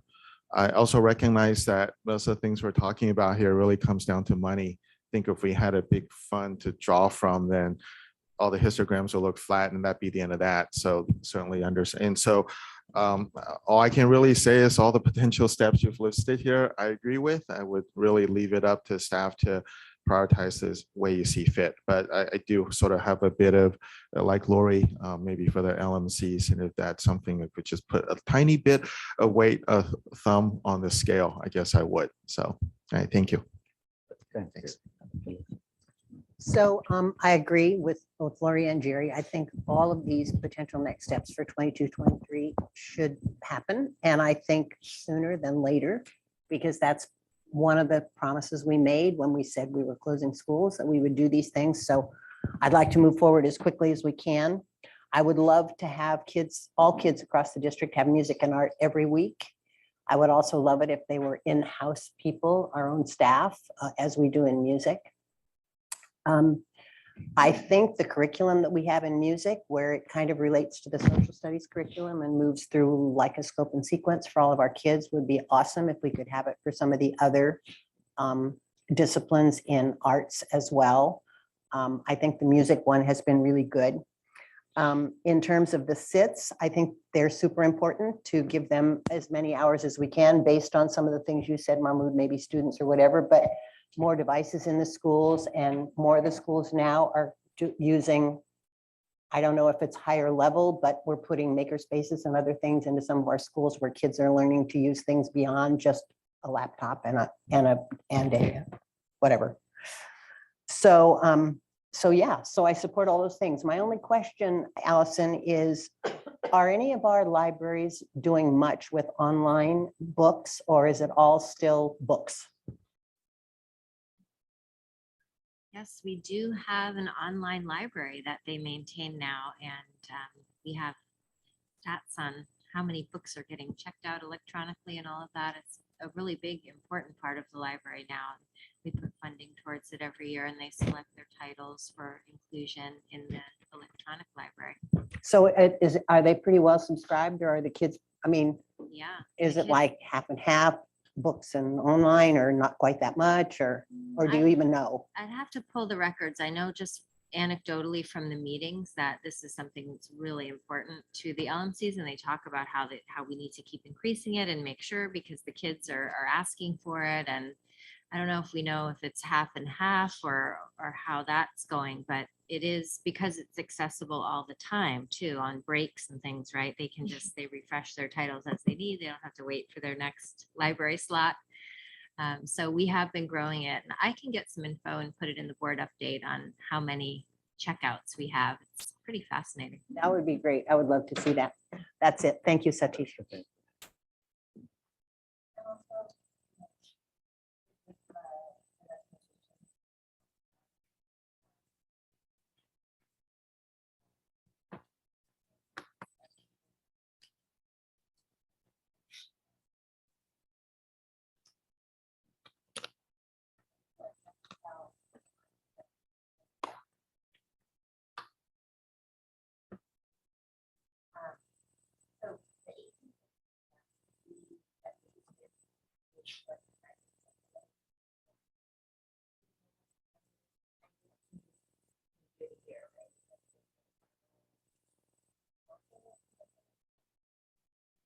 I think it has changed quite a bit over the years, and there's been different ways we've allocated it. I think sometimes in the past it might have been per student, then other times it was based on the overall school size. So I think there has been some variation. There was on also a that. time when it was matching, Mhm. where whatever the PTA or homeschool club put up, that was matched. We did try to research that, and we've been going back and forth with Steve, and it's been just so wonderful and varied over the years, I guess I would say. And we're grateful for their support. And this, some of that extra discretionary funding, it could even be some, carryover funds from donations, including Steve from year to year. So it is still an area that they want to support. I do know that. And I think, and I know Allison highlighted on there, part of the difficulty when we were going through and creating the slides is that 1850 is given for both art and music. It's one amount. It's not 1850 for one and 1850 for the other. So sites do have that ability to determine. That's why we're seeing some of those differences in numbers. So wanted to make sure understood we don't give two set amounts of 1850. It's $1 amount. So, I guess so for example, some of the schools that have, less than 10 art sessions a year, I'm trying to understand what else is the money going to? Like, I'm sure there's things that just aren't listed here, like maybe I don't know, Recess 101 or things that PTAs are paying for that maybe just aren't visible because it's not what we're highlighting right now. So I trying to understand like where the thinking comes from in terms of, okay, whether they're if the PTA or whatever the PTO or homeschool club is spending on this money, and it's because the parents themselves are deciding this is what we want to, focus our funding on. But do we have some level of, we would like you to at least have, I don't know, like art once a month or something like that? Because when I look at like, some of the schools that only have 2 or 5 for the whole year, that feels like this is a very not balanced education then. Right. I think part of it is each parent group, they're in charge of their own decision making and their money, right, with their community. So that is one piece of it. But then the other piece is just broadly, there is a lot of variation in how much money is being raised at each site by the parent group. So it might not be that they're putting it someplace else necessarily. It might just mean the overall pot is that much smaller, and that level of variation is out there too. And I think you alluded to one of the questions that we are toying with is what is that minimum? Because right now we don't establish a minimum art and music, and you figure out how to fund it. It really is left up to the sites. But again, as a district, we value this. We continue to talk about it. Then we should establish some kind of a norm that is the expectation. So again, if a child moves from one campus to another, they know minimally they're going to get this art class or minimally they're going to get this music class. And then parents could still continue to fund in excess of that, but at least to have that, equitable experience. I know I keep repeating that, but that's so important. We did just for information purposes, ask CSMA to price out, what would it take if we were going to do it once a week at every school next year? And that cost is 1.6 million for art and music approximately every week at that moment in time when we got the quote. So just Another thing to ballpark. consider is if 1850 per kid, if it's a school of 500, it's only about $9,000. So I'm surprised that would even buy 10 sessions a year if that was all the money they were using. It's not very much money. Each session for CSMA, it's about $100 every time a class has a session in art, and about $50 every time the kids have music. So in our minds to ballpark it.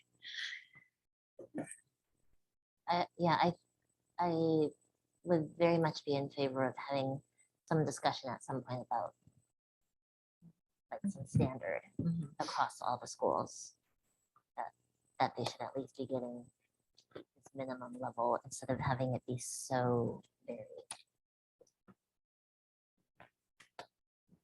Okay, thanks, Sudha. I think I don't have any questions, but only one thing. Did we explore any volunteers also here? Like, because we are getting various volunteers for various stuff in the school. So is it entertained, or is it not possible for them to be part of this so that we can save some personal cost here? Some parent volunteers, that's what I mean, can I'm- get. Can they support, because many of this cost is mainly personal cost, right? Right. Is there any other better way for us to explore, like, to reduce the cost, like especially now TK, for example, right? Like a Yeah. TK is a new area. Where should we be venturing even that? Because in many cases, even irrespective of this, we got some community feedback that parents are ready to help the schools. Okay, and when we are going for the parcel tax, or when we are going for any requirement, they're saying that, are we exploring enough parent volunteer help on such things? So especially the cost is personal. Okay, like Right. not other, maybe some additional trainings and all needed, I don't know. But if there are willingness from the parent or a parent group or a PTAs or a PTOs, any of them, should we be partnering with them? Yes, that's something we can look into. I know I worked a lot in San Mateo County, and up there, a lot of the schools use something called Art in Action. And it's a program that is set up for parent volunteers, kind of like how we have Project Cornerstone. There's training, there's materials, and it's all volunteer delivered. And the PTAs usually organize it, they get their crew ready. So that's a really great suggestion that we can also look into. Yeah, sure. Especially with the TK, and when you are having very small kids, that may be a good opportunity also, some of the parent involvement. Thank you. I am for all this and trying to see that how we can help with the money there. Okay. Thank you. That's all I have. Any other questions, suggestions? I Okay. will say this is, again, we are right in the stages of doing our planning. The other area that we know that we've had some discussion and, some questions from all of you is, as we continue to look at that whole environment at the campus, is the exploration of our clubs and our extracurricular. So we didn't bring that forward at this point. We thought this was a big chunk to bring forward, but that is still in our planning as we move forward. So we'll be excited to bring that back and share that information and start the planning forward for that as well. Good. So we saved some time now. We did. Yeah. Excellent. So next one is our LCAP. And again, this is our annual bringing back information. We have some really positive feedback, I think, from our surveys, and just wanting to share where we are with our thinking. This is really gathered through a lot of our stakeholders' information that we've gained through the surveys, the meetings. And so bringing this as a snapshot for you, and then we'll continue to bring this forward before we adopt in June. This is Allison's as well. That's why she gets the microphone.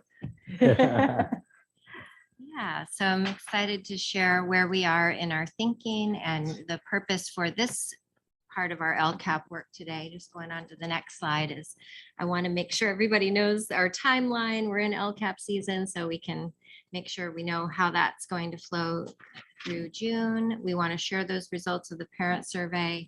We've been doing a lot of our stakeholder meetings. So at this meeting, we want to share kind of the big ideas. And then in the next meetings to come, we'll start bringing that down into specific ideas and actions. And then just make sure we capture your feedback before we go into that stage of actually drafting the plan.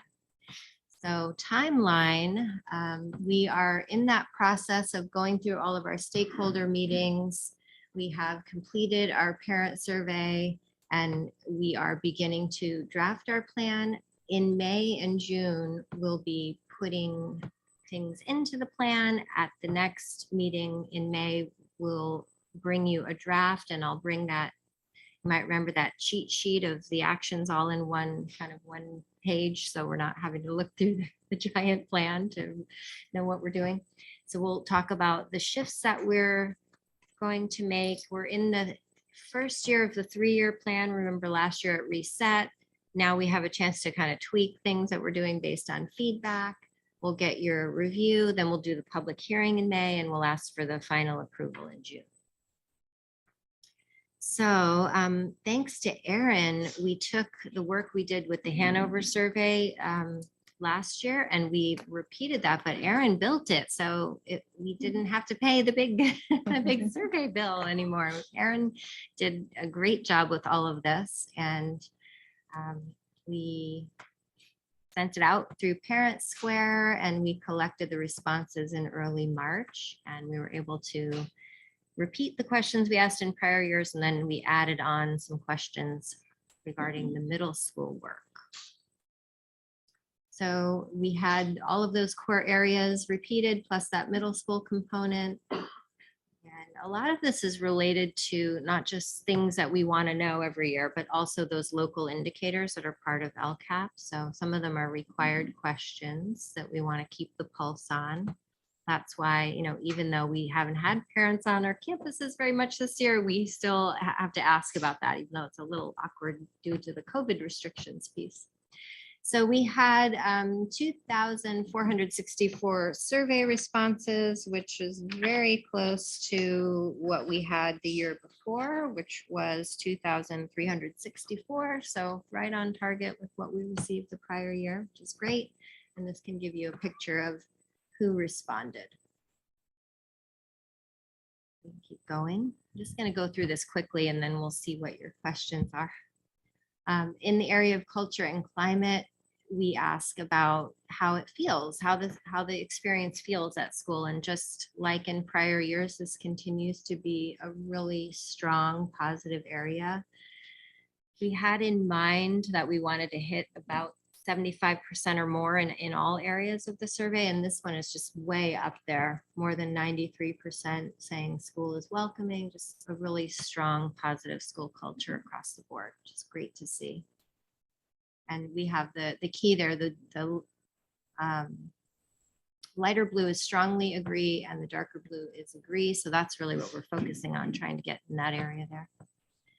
All right, next slide. So in communication, this is about how parents feel they can communicate with teachers and staff, how the school is communicating with them, and how they learn about their child's progress. So again, really, really strong results overall in this area.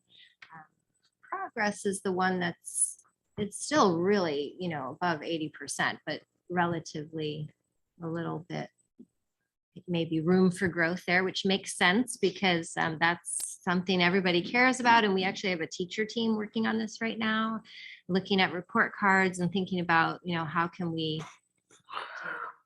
a better job in that area. So kind of fits in with that. All right, next area. So this is about parent involvement. Do parents feel that their school is wanting them to be involved? Are they engaged at school, and do they know their legal rights? So again, still above the 75 in most areas. We expected this one to be a little lower because of the COVID restrictions. It's hard to get a high response when we had the rule that people couldn't come on campus for so long. So we're looking forward to seeing higher results next year in this area as those restrictions fall away, but still, I think surprisingly strong given the context. And in decision making, this is about, do people feel informed and do they know about their opportunities to be engaged in decision making at the site and the district level? So this area we actually had as a focus area for the prior years. So just finding my little notes here.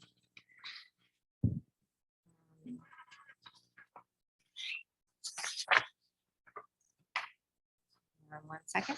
So last year we were at, in terms of opportunity, 66% at the school level and 60% at the district level. So we're a little bit, pretty close to that, a little bit, I think, lower than that when we add it all up.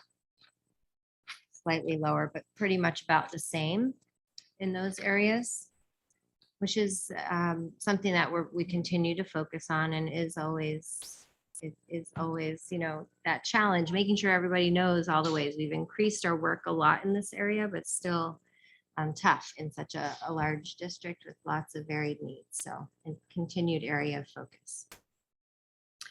Okay, and this one, this was also an area of focus. We had strong results last year in academic learning and wanted to increase our sharing of resources in the area of social emotional learning. So we we were able to do that, which is great. We've met the target. It's increased in that area of sharing resources for social emotional learning, now at 76%. So that's great. Overall, really positive in this area too.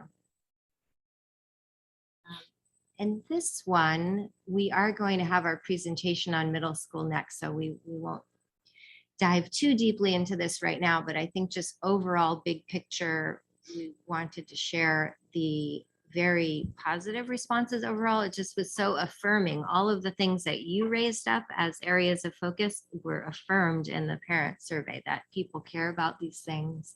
Overall, very, high percentage of respondents agreeing and strongly agreeing. This went to all parents, not just middle school parents. So we wanted to really have that perspective from parents of children who are coming up through the system as we set these targets. Some people probably for that reason kind of didn't really have an opinion. Maybe their kids are still TKK. Maybe they're not too tuned in yet to middle school, but overall, very few people responded disagree or strongly disagree in any of the areas. So that was great to see. So overall, lots of positive category increases, and we know that involvement area was such a challenge this year, and will be, I'm confident, seeing improvement as we go into next year in that area. Really strong feedback from our families overall, and we'll be reporting on the specific areas in the LCAP metrics as well. These things will be called out in the LCAP metric section under each goal area. It's a 3-year goal, so we're making great progress towards all of those areas. Okay, so is it okay to go into the themes, or did we want to pause there on any of that parent survey information? Should we keep going or pause? Any questions? I think it's good to ask them. Keep going. Okay. Yeah, only thing is that okay, the involvement, I have one question, is like -6. It shows the summary. So any specific action we are going to do that, because that doesn't look, that percentage looks pretty right. Low. So, Yeah. yeah. So, Yeah, so the questions there are part of the local indicators about, do you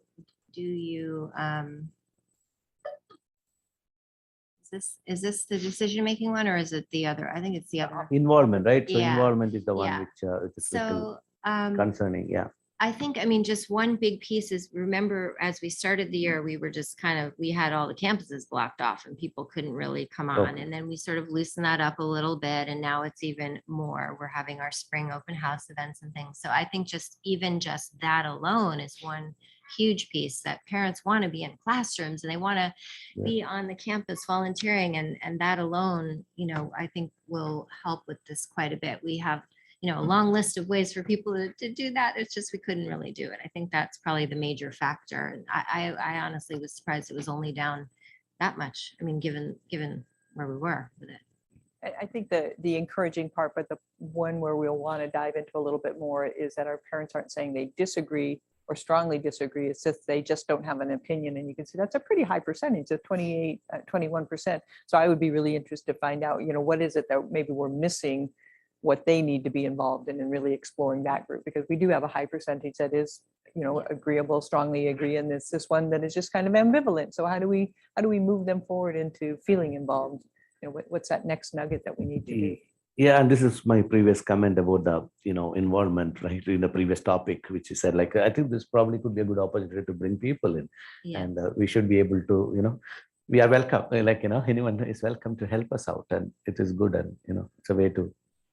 Yeah. And again, it continues to be one of our 3 district priorities, so a lot of emphasis, and we will continue to focus and find ways to include and engage. Okay, thank you. Yeah, that's it. I have. Yeah. I had a question. So for the middle school slide, so all of the questions are should questions, right? So these are not things that are currently.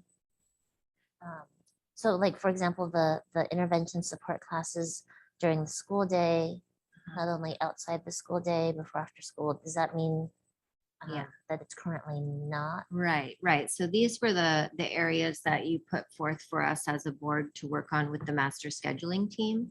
So when we do that presentation, you'll see that we asked staff and we asked middle school students about these things too. We were trying to see, where should we start? Where's our best opportunity based on stakeholder feedback? So these were the things that were part of that work, and we'll be able to dive into that in the next presentation. Middle school principals are going to be joining us, so that'll be great. It doesn't mean that it's happening, nowhere, but we were talking in that context of, should we move towards making this an equitable experience across every school? Yeah, thank you. Thanks. Okay. So thinking about the LCAP actions and aligning to the district priorities and where we're headed next. In our principals meeting, we've been thinking about, if we could go back just one slide, we've been thinking about this kind of core question. So, that idea that from our students' point of view, when we think about our students' experience, what does that personalized learning experience look like on a day-to-day basis for our students? And then what is our role in creating that? We have lots of different, there's a lot of language in the strategic plan, but really at the heart of it is that experience, that idea that one size doesn't fit all, and each child is unique, and we want them to have that really rich, engaging, broad course of study that feels relevant to them. So we've been talking about things that we want to keep going, keep the momentum on, and then things that maybe we want to increase focus on or rethink or redesign. So from the big picture point of view, we have been using a model of setting the district priorities and then encouraging the sites to set their SIPSA goals and work towards those priorities in ways that make sense for them, giving them some funding to do that. We're making sure we're progress monitoring our kids. We're offering lots of flexible professional development for staff and emphasizing teacher leadership and this idea of improvement cycles. And then Leslie's been doing great work to help our schools that are closing and consolidating to help make sure that we have that smooth transition as we go into the new year. So all of that, keep going. And then areas for rethinking, redesigning. Our staff is so engaged in all of this work around the priorities, and they're saying, we really need time to do this big work, and time to collaborate, and time to celebrate, and also take care of our own wellness to make sure that we can keep going forward for the kids. Along with that is we added some new assessments during distance learning and into this year to make sure that we're really keeping track of how the kids are doing, such as iReady. And we need to take a look at our assessment calendar. We don't want to have too much time assessing so that we're losing, teaching time. We have to balance that out. So we're checking how the kids are doing, but not taking too much time away. So we're going to be looking at that. As I mentioned, we have a team looking at progress reporting. That's an elementary team this year, and next year we intend to expand that to middle school. As Satish just mentioned, increasing our focus on parent education and partnerships as we get out of the COVID restrictions, and then looking forward into those multi-year goals that we just mentioned in the prior presentation. So we have 3 buckets in the LCAP that are tied to the strategic plan and the district priorities. There are those 3 areas that we have laid out on that bottom part of our strategic plan. So the first is relevant and rigorous instruction, and then personalized learning and the whole child. So under this theme, we've been working a lot in looking at our tiers of support, our MTSS in reading and phonics. We've been piloting new instructional materials in history, social science in K-5. Lynn will be coming soon to one of our board meetings to talk to you about that. And we've been boosting up our curriculum development in TK, so we want to keep all of that going. In terms of what comes next, the feedback that we are hearing is we really are needing to shore up our MTSS in mathematics. That's always been a strength for our district. It is still a strength, but we are seeing that, with with the interruptions in in-person learning, we have variations in the kids' skills in math. So really building out our tiers there.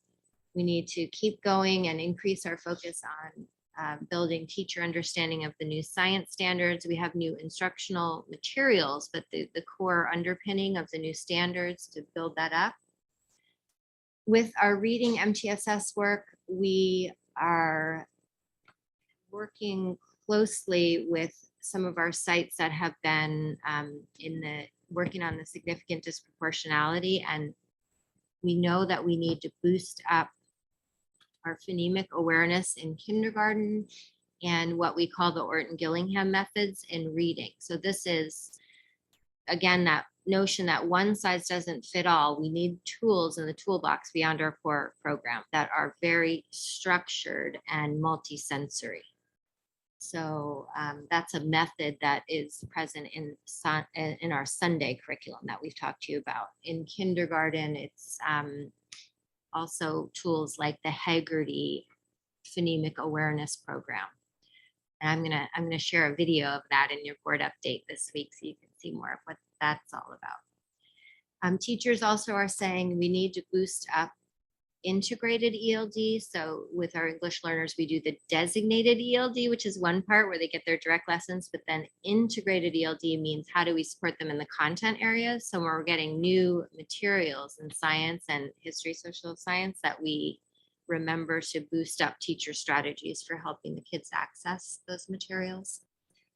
And then with all the updates we've been doing in the regular classroom, special ed also needs new core materials. So keeping that going and increasing our focus in that area. Okay.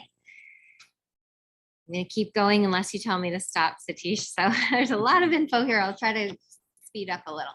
So keep the momentum under personalizing learning, keep the momentum on making sure we have that data to know, especially, coming out of COVID and away from distance learning, we do have variation in what kids know. So we need to make sure we're assessing for that and addressing it. We've launched a lot of different extended learning time opportunities, learning hubs, and expanded summer school, keeping that going. And then increasing our focus on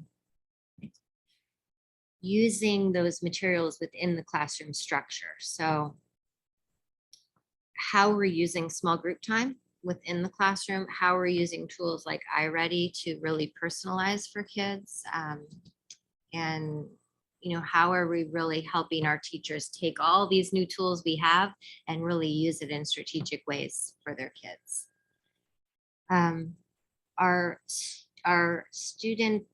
Our report card team has been talking about much more than just the report card, and they've been talking about how do we really help our kids own their own learning, set goals, learn those leadership skills that we call the 5 C's. This is like being a good communicator, being a collaborator, being a member of a citizen of the school community, being a creative thinker, all those things that are in our portrait of a learner.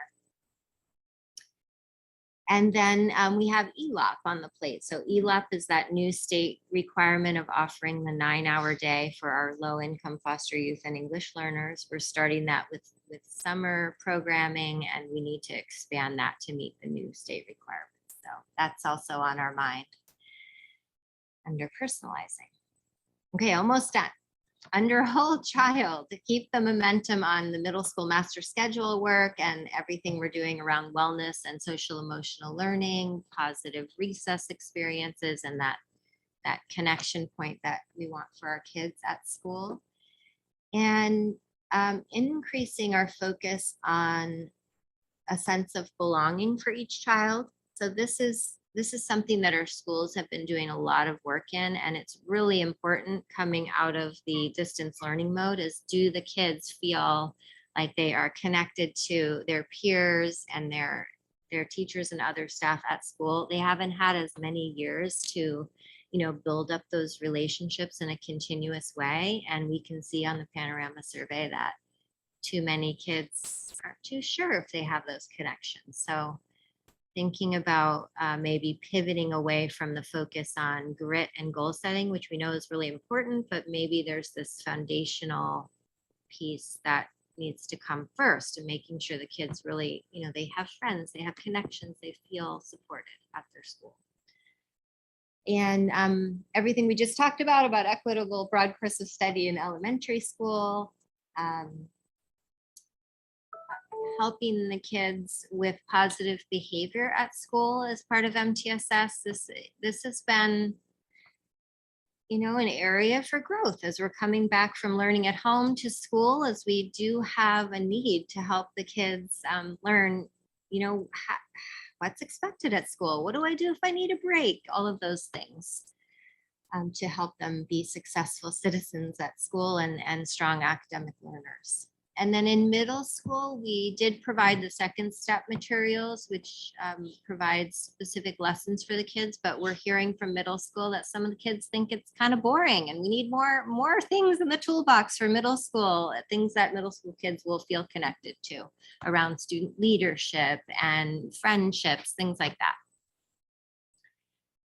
Okay, next slide. Is that the last slide? Yep, Okay, that's great. the last. Okay, woo, we made it through the end. So I'm looking for feedback on these big ideas, because then my next step is going to be to translate all these big ideas into specific actions and budget lines, which will come to you in a future meeting. So just concept wise, how is this sounding, and what would you like to share? Thank you. Sorry. Yeah, I'm on. Okay.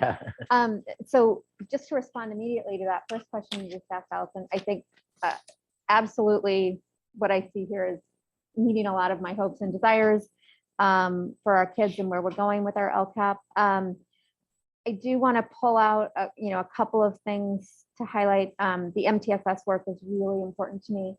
And I think it's great, to continue to work to address the reading and phonics.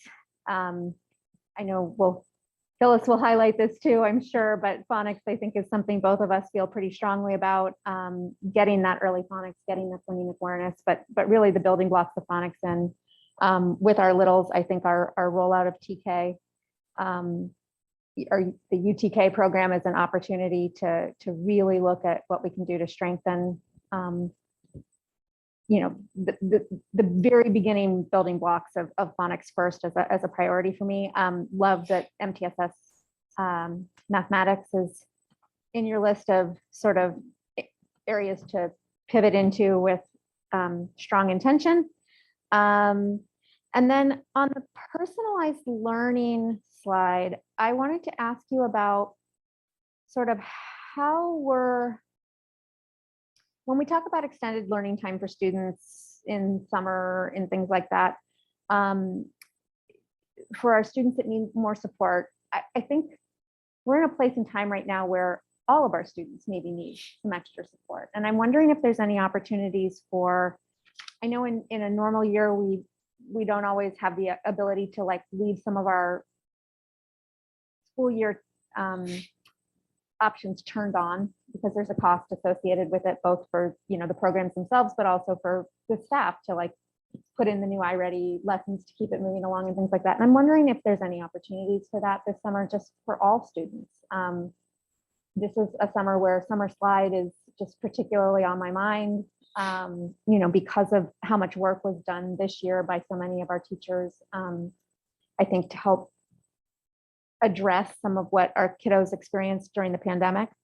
And I think to myself that if we can't do all, then maybe there is sort of that core group that our teachers are going to know who those kiddos are. And it's going to be more than maybe just who's showing up in the assessments in the areas that have bigger gaps. It's going to be those kiddos who are sort of on the cusp, right? Is it your middle school math students who are hanging on in advanced math, but if they don't continue to build their skills during the summer, are not going to be in a place to start off next school year to continue in their advanced math? Or is it our elementary kiddos who, just barely got to meet standards for the end of the grade, but if they could keep doing, their iReady over the summer, might start next grade at that same, their first assessment is just going to be that much stronger. So I'm wondering what opportunities we have for that. And maybe this is the year to put a little bit more of our eggs in that basket for all kiddos. Is just sort of what's on my mind with that one. So that's it.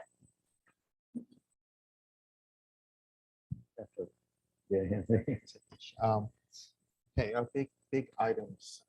So I think the first one is back when we're looking at some of the survey results around the sort of the -6 on the parent involvement in district decision making. One idea I like to throw out there, I have friends at other districts in other states that do this, is basically, I think some of the things that come to the board, if there's a way to do a quick, simple survey among the community and have that come as a part of the input as we're sort of deliberating some of these things. Now, some of these states don't have Brown Act kind of things and all this, so you don't have to work through the logistics. But the idea here is that we have a mechanism like Parent Square that we can very quickly go out and get quick polls. So the idea isn't for them to spend 10 minutes filling something out, but something where it pops up on their phone, they click, less than 30 seconds, you're just giving their thoughts. Potentially one way to kind of get a very light touch way to get involvement. On the personalized learning, very happy to see continued progress on that, and certainly supportive of what we need to do, including some of the tech to allow us to do this. I'm thinking about then sort of in the same vein of doing quick, simple surveys, are there ways of getting quick, simple updates to parents if we're implementing personalized learning rather than waiting till the end of the, again, report cards is one of those things that happen a few times a year. It's a sort of a big event, and it's and are there sort of quicker, less precise sort of just feedback, I guess, or some sort of dashboard for parents on how their students are doing, if we can get that kind of information out of sort of a personalized learning. Allison, you mentioned something about sort of the balancing between assessments and instruction. Just +1 on that. I've heard of some cases, and it's fairly anecdotal, just about some of the assessments getting into having time to do instructions. And again, so certainly some of the feedback I've gotten. And then the fourth one is we talk a lot, around the whole child around social emotional learning. And I've said this before, I'm really just kind of maybe reiterating, a really huge fan of having activities, clubs and that sort of thing. Because you can't really, for instance, teach, developing grit by sitting in a lecture. So it's important to have the classes. And so related to that, I wonder if it might be possible, I'm very interested in how our site leadership are spending some of the sort of the funds they can allocate, just in terms of really getting some feedback on what they see, where the needs are. Is it in infrastructure? Is it in PD? Is it in clubs? Is it in, I don't know. I don't know what these categories are, but I would love to kind of get some sense of where our site leadership, because I'm assuming where they spend the money is going to reflect where they see the needs are. So maybe that's just an ask. So. We did ask each site team, the leadership team at each site, to fill out an LCAP survey, and they kind of prioritize. I can share that in the board update, the summary, so you'll get a little bit of that. All right, thank you. And that's it. Thank you. Thanks. Phyllis. Yes, thank you. So I think this is great. Thank you, Allison. As always, a great presentation. I'm disappointed in the involvement results, as I think probably all of us are, but I agree with you. Hopefully it's related to COVID and will pop back now that we have parents on campus and things kind of back to normal. So not hugely concerned about that, but just a little disappointed. I think the themes are great. I agree with everything, as you know, Allison, and I think the rest of the board knows I have a particular passion about reading and phonics. And I know that Lori and I are going to be meeting with you and your team after the break. And so I'll be anxious to hear about that, because my thought is that we should have comprehensive phonics program for all of our primary kids, even if they're reading. So we'll talk more about that when we meet. So that's it. Thank you. Thanks. Yeah, I think overall my feedback is definitely in line with the things that you've pointed out in terms of increasing the focus on.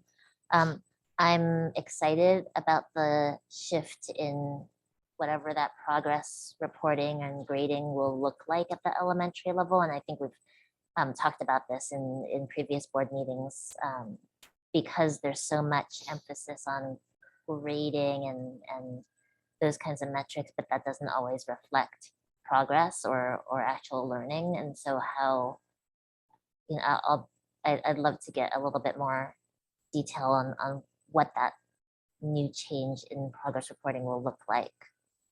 And then the other thing, the personalized learning. I think what I loved about this whole section was the guiding question was, what from a student's point of view does the personalized learning look like? And then it was like all this stuff about like the back end and like what the adults are doing. But I love like that when we're looking at the actual personalized learning and student ownership and the 5 C's and habits of life, because I think a lot of the other stuff is going to be invisible to the kids, but like for this part of it, the adaptive tools, the strategic small groups, all that stuff is really what then the child can distinguish and say, well, this is what my learning looks like, or this is where I'm at, or this is what I'm interested in. So I'm going to, you know, have the opportunity to dig a little deeper here. So I like that that's kind of from a student's point of view, you know, what does that look like? So just, I don't have a specific question there, but I think I like that we're imagining it and planning it based on their point of view. Thanks, Sylvia. So yeah, pretty much I think I'm in agreement with everybody. You know, great themes. Couple of things which I want to highlight is, one is definitely I was talking about partnership, and I think you have already captured that. Parent education partnership, definitely I expect or hope that will be a big shift, actually, -6 to something better for sure next year. And we have various forums now for us to get them involved anyway. So I think that should be definitely a targeted area. And I'm so happy that, you know, the equity part of it, like a middle school principals are here, and that is definitely the whole child perspective. I think, you know, we are trying to, that balance, definitely that is going to make a big impact. So this has been there for long, and I'm very happy that it is in one of the increased focus area. And hope this will all change our entire, not just one line item results, the overall results will be going, you know, in the positive side. Okay, thank you. Any last comments, anybody? Okay, so should we take a break a little bit? Maybe we could take a 10-minute break Yeah. and then allow everyone to get assembled from our middle schools, and Marie can step up and Yeah. we can. Yep. That's a good break. Thank you. Perfect.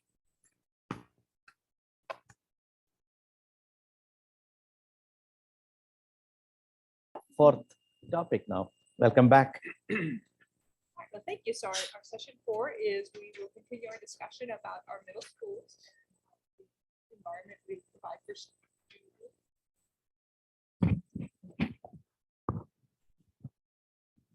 Sorry about that. As we jump into session 4, we do have our middle school principals joining us, so we really are looking forward to hearing and having that interactive conversation.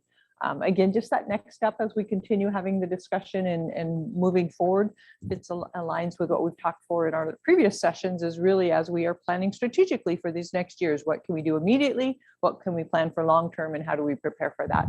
So I am going to turn it over to Marie Crawford, and she is going to take the lead and kick it off. Great, thank you. So we're very excited to be back here with you after doing a lot of work in a short amount of time. But we've been able to gather a lot of information about those areas that you requested that we look into. So if we could forward the slide. The purpose of our update right now is just to share with you our progress. And we want to share our draft agreements for next year. Also thinking about district-wide consistency and flexibility at each site, because we're all starting at different places. And we want to make sure that we are able to lead the work from the place that we start at. And then we want to gather more feedback from you. So we will we want to hear from you about our plan and for continuing this collaboration, our thoughts about continuing it into the next year. If we could move forward. So just as a reminder, these are the questions that we have been using to guide our work, the why. And the first question is, do all students attending CUSD middle schools have an equitable experience in terms of courses, time, and opportunities? And then the second guiding question is, what middle school schedule best prepares students for future success in high school, college, career, and in life in this rapidly changing world? Forward. So just to give you a little background again, I think we've already shared this, but we've had this focus and flare that's been going on. We worked at the site level and really dug in with, sorry, okay, with our staff members and our site councils, PAC and ELAC, FAC. We also talked with our students. So we've gathered data, we've surveyed everyone and talked about it. So there's been sessions where we've really been able to dig in and look at the results, not only quantitatively, but also qualitatively. So you'll be seeing this information shared today. And then we pulled all of the sites together and had a large district team that listened to all the feedback from the different sites and really helped us to think through where we were heading. So this focus and flare of focusing information and then flaring out, getting more, and then focusing again has happened at the site and at the district level. So now what I'd like to do is hand it over to our wonderful middle school principals, and they will actually share all of the information that we've been gathering. So we will start with Amy Steele from Miller. Good morning, everybody. So throughout the process that Marie shared with you that we've been kind of working through over the past weeks, we've been looking at these focus areas based on your feedback. So just to reiterate the different areas, and then my colleagues will share some of the quantitative and qualitative data that we have been able to put together. We looked at equitable learning time spent in the core courses, equitable planning time for teachers, opportunity to expand electives so that 7th and 8th graders can choose a second elective, the establishment of a social emotional learning class to help students feel connected and supported at school, the possibility of scheduling intervention and support during the school day, not only during zero period, and the possibility of shifting to an 8 a.m. start time. And during this process, what we were really looking at is what's most important to us as a community of, that's the broader community, including parent feedback, as well as all the way down to like our individual sites and what of these areas we kind of value and what's rising to the surface. And then we also looked at like what's possible for us to do, or what would we do first. During the process, we did uncover or discover that there were some myths happening among our staff around sort of this impression of what they thought or why we were asking these questions, and kind of going through this process of trying to gather data and understand the complications of these different areas. And we did take time after we gathered data from them to address these various myths that were kind of coming up. So you will see potentially in the data that my colleagues are presenting that some of the data may be influenced by these myths because we didn't, that's how we kind of discovered that they were floating around. So just keep that in mind when you look at some of the slides and the data that's presented. So the first myth that we kind of discovered is that there was this sort of thought that the district was interested in having every middle school move to the Cupertino Middle School schedule. And so we addressed that with our staff that, that was not the intention. There is no one perfect schedule or final schedule in mind, really kind of going through an exploratory process to discover what we value and what we think is best for students. And the second was this idea that there's really only a handful of kids that need intervention. But we know from specifically from our iReady data that we've been able to build over the past 2 years is that we have approximately 20 to 25 students that aren't meeting our specific benchmarks who necessitate some type of intervention. And the final myth was that every school needs to have the same schedule and the same class offerings. We were able to clarify that what we're aiming for is a common set of parameters. And we understand that there absolutely has to be some flex between school sites. Just shifting to kind of looking at the data that we did gather. What you're looking at on the screen or on the slide is the data that was gathered from the parents as part of this LCAP survey. And all of the areas and focus areas from the board were addressed on that survey. And you'll see on the slide from the percentage of parents that did participate in the survey that they were in general favorable towards all of the areas that were presented and that we were looking at, with the strongest areas of favorability around equitable learning time for students across the district and the opportunity for 7th and 8th graders to participate in a second elective. And I am passing it off to Jean, principal at Cupertino Middle School, to begin sharing with you some of the data that we gathered from our staff. Okay, so I'm clipped in here. Like Amy shared, this was very much a process of discovery.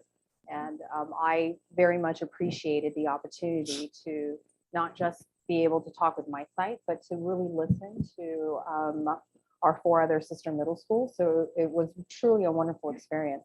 And so one of the first data points we looked at is that equitable learning time in core course areas. So you can see the 5 middle schools listed and the responses to that. I just want to let everyone know here that it's rated from 1 to 5, 1 being not at all important to 5 extremely important. And so this is looking at learning time in core courses. Core courses apply to English language arts, math, science, and social science. And you can see where each of the middle school kind of ranks and how they feel about the learning time. By that same token, Marie, if you can move to the next slide. We also surveyed our students to see how students felt about equitable learning time. So you can see also across the board how the students felt. You will note that many of the students felt that equitable learning time was very important to them. We can move to the next slide. So the next point that was surveyed was equitable planning time for teachers. And I think this is when the impacts of the myths might have influenced this. And this is also when we began to learn every middle school is a little bit different, and learning about their history and learning about where they were coming from in how they rated this. So you can see across all 5 middle schools, this is how teachers felt about equitable planning time. And then by that same token, we also surveyed the students to see how they felt about planning time for their teachers. I will pass it on. Number 1. Yeah.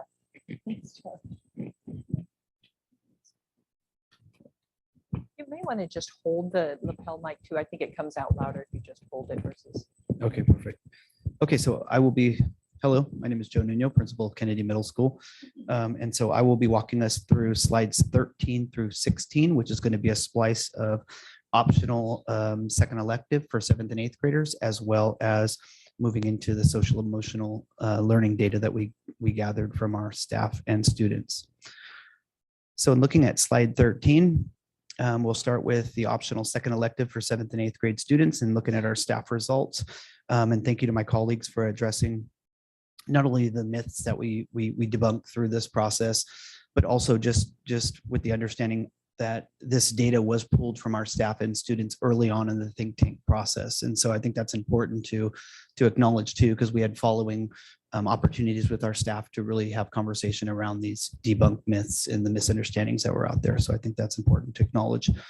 Also, as Jean touched on in looking at our graphs, really my eyes kind of draw to the 4s and 5, which serve as favorable responses.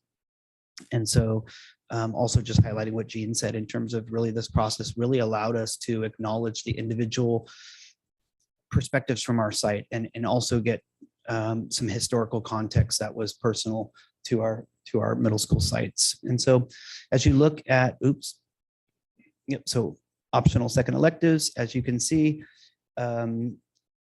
varying results, and just specifically kind of looking at that of Kennedy, and speaking to some of the conversations we had, I know that some of the myths that were debunked were basically that of it equating to a Cupertino schedule of 6 of 7, and then also reducing that of the time in the core classes.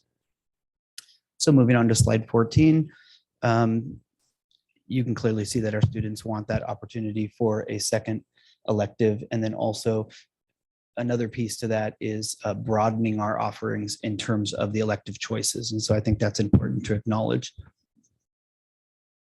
Moving on to slide 15, I consider this the fun slide. And so social emotional learning has been a conversation, throughout this year and our previous year at Kennedy. And as you can see, the results are somewhat varied. And I think that has to do with the second step curriculum in terms of the perspectives and how our students are receiving that on a middle school level, but also I'm sure your eyes draw to one piece of the data here, and really just speaking for my school site, Kennedy, and really just allowing people to understand for the last several years at Kennedy, we have had a great opportunity to have a contracted agency, Acknowledge Alliance, work with that of the staff where they delivered lessons to that of our 6th through 8th grade students. So just throwing that out there because I think that plays into this data. Also, as I gathered historical context and information from the site and our seasoned veterans on site, because nobody leaves Kennedy. That's what I'm learning is there's teachers there that have been there for a long time. And so really as a site leader, tapping into those conversations to really help understand the historical context around this data. And so in past, I think their perception of the experience that this might have led to was that of something that was going to be forced onto them, where the input was somewhat limited on their end. So really undoing kind of these beliefs. And so, just speaking to that of that data. And so moving on to 16, again, you see that it varies. And I think all of our sites are doing wonderful things. And again, going back to Jean's point and how we all have these individualized cultures and these individualized ways of doing things, which I think speak to the varying degrees of how and what we do, but what really brings our schools their own identity. And so that's why it's kind of all over the place. Also just addressing that Miller and Hyde both have a special schedule to provide these consistent opportunities for SEL instruction. So that's why, the data might vary and such. And then again, I think it does vary across the board. And this is student results.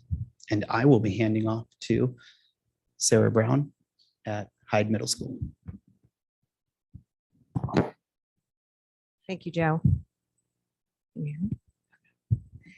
All right, so this next slide is the staff results with regards to intervention throughout the school day. The question was, how important is to schedule intervention support classes during the school day, not only during a 0 period time?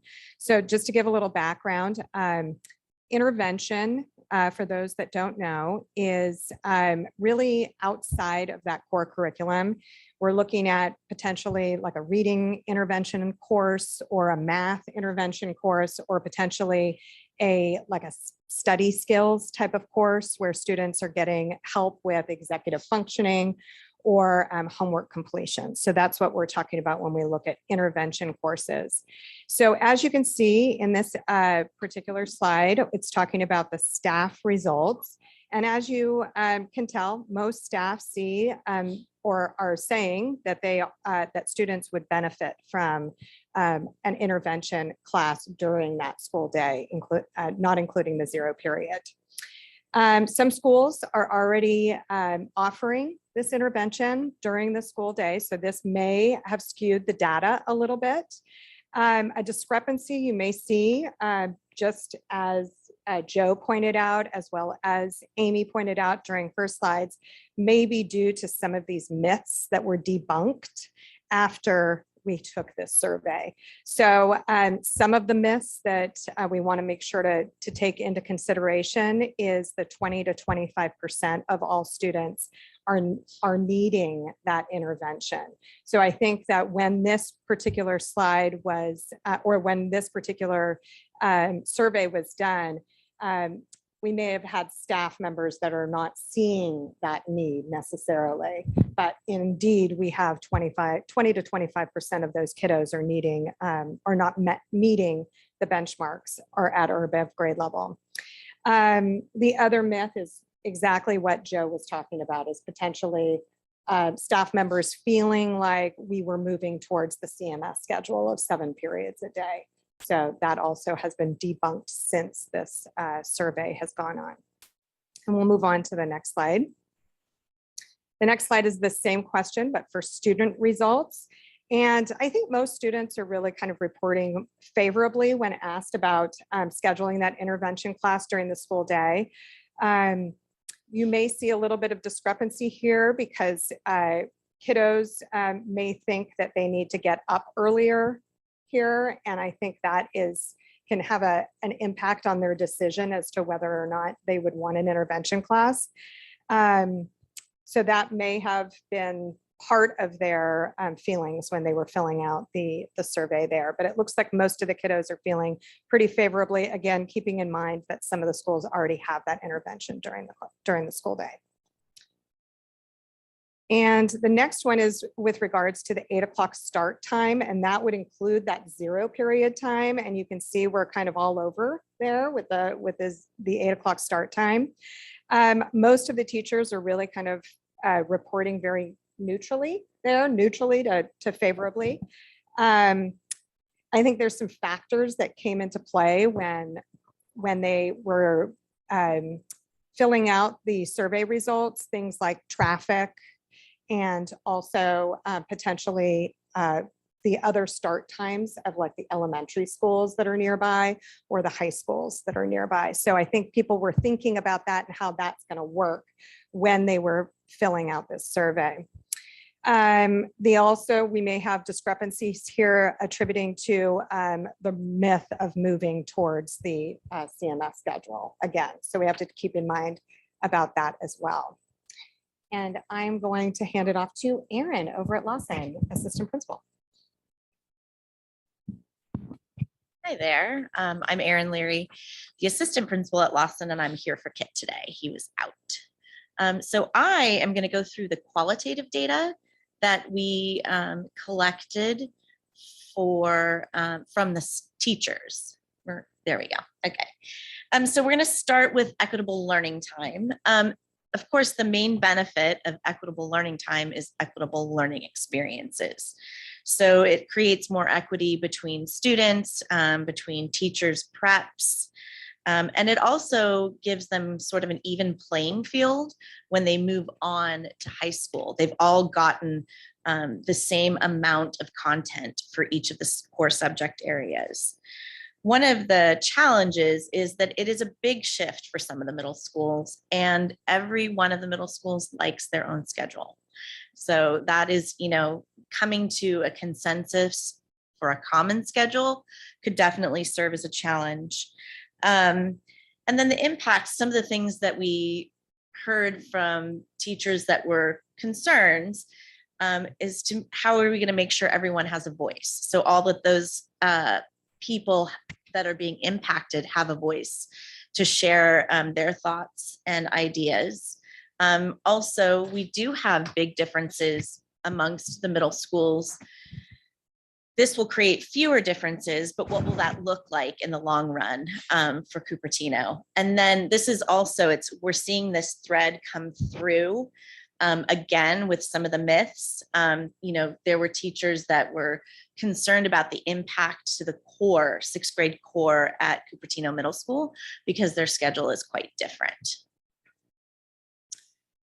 For the optional second elective for 7th and 8th grade, the benefit is that it gives students more time to explore, more exposure to different kinds of activities. We know that there are students who might not be on that college track, even in middle school. And, having an opportunity to have more than one elective is what gets them to come to school every day.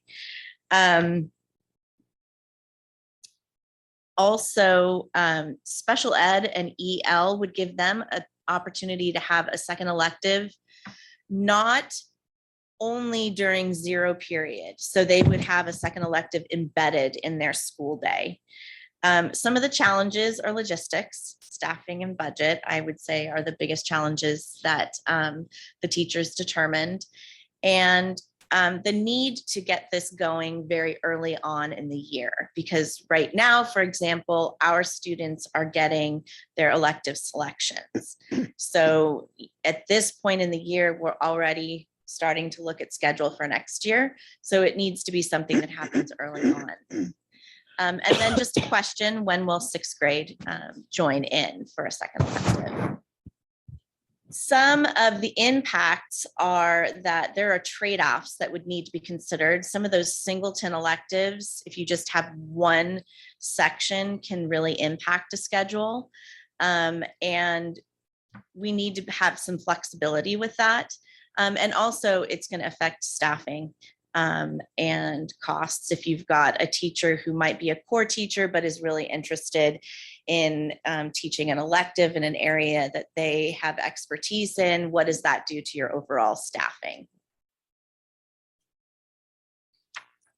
For the social and emotional learning, some of the, sorry, I just lost my place. So the benefits are creating empathy. So, building community, creating empathy, creating inclusion, connecting students to one teacher in particular. We know that some students find that one teacher that they connect to, but this would be more purposeful. They would have this one particular class where this was the topic of conversation. And so they might easily connect with that teacher. It would be good for all teachers to share this responsibility. Right now, it's very different from one middle school to the next. And it would just give students strategies to deal with life, social interactions, all those things that we are seeing middle school students really struggling with. The main challenges are the need for professional development, and then planning time for teachers, prep time for teachers. Making it relevant for all the students. I think we have found that what we currently have in place might not be as an effective curriculum for the middle school students as it is for the elementary students. And then just, again, time for prep and support for teachers, because this is a very different kind of teaching than math or science. So there are teachers that would need a lot of support. Some impact would definitely be the schedule. If you build in a class period during the week, you are taking time away from other classes. It's another responsibility for teachers. There is some data showing that integrated social emotional learning is better than like a set course. And, kids need to learn how to self-regulate. And intervention through the school day. So the benefits are that there's an embedded support for tier 2 intervention, which we don't all have at this point. It would offer that support that those struggling students need so we can get up those iReady scores, make them better prepared to move on to high school. It wouldn't just be restricted to 0 period. So again, it would be embedded throughout the school day, instead of a student who needs reading intervention having to come in early for that 0 period. And it's just more effective during the day than before or after. It might require staffing changes. We would need some kind of evidence-based curriculum where we could actually collect data to show us their growth. And then, of course, professional development for the teachers who are teaching the reading intervention courses. The impacts are staffing again and cost. It's kind of a recurring theme throughout what we collected. It would impact the opportunity for some students, depending on how it was scheduled, depending on how intervention is scheduled at the site. It could affect their opportunity to have a second elective. It may act as one of their electives. And there's always the concern for pulling students out of elective classes creates smaller sections, and sometimes smaller sections in an elective class isn't a good thing, and particularly for band and orchestra and things like that. And the 8 a.m. start time benefits our students have more time to sleep, which is good for their health and mental clarity, and it's been recommended that we do so. It will allow more students to take 2 electives. We could start counting 0 period as an instructional minutes, which means we could expand passing periods and give kids longer breaks.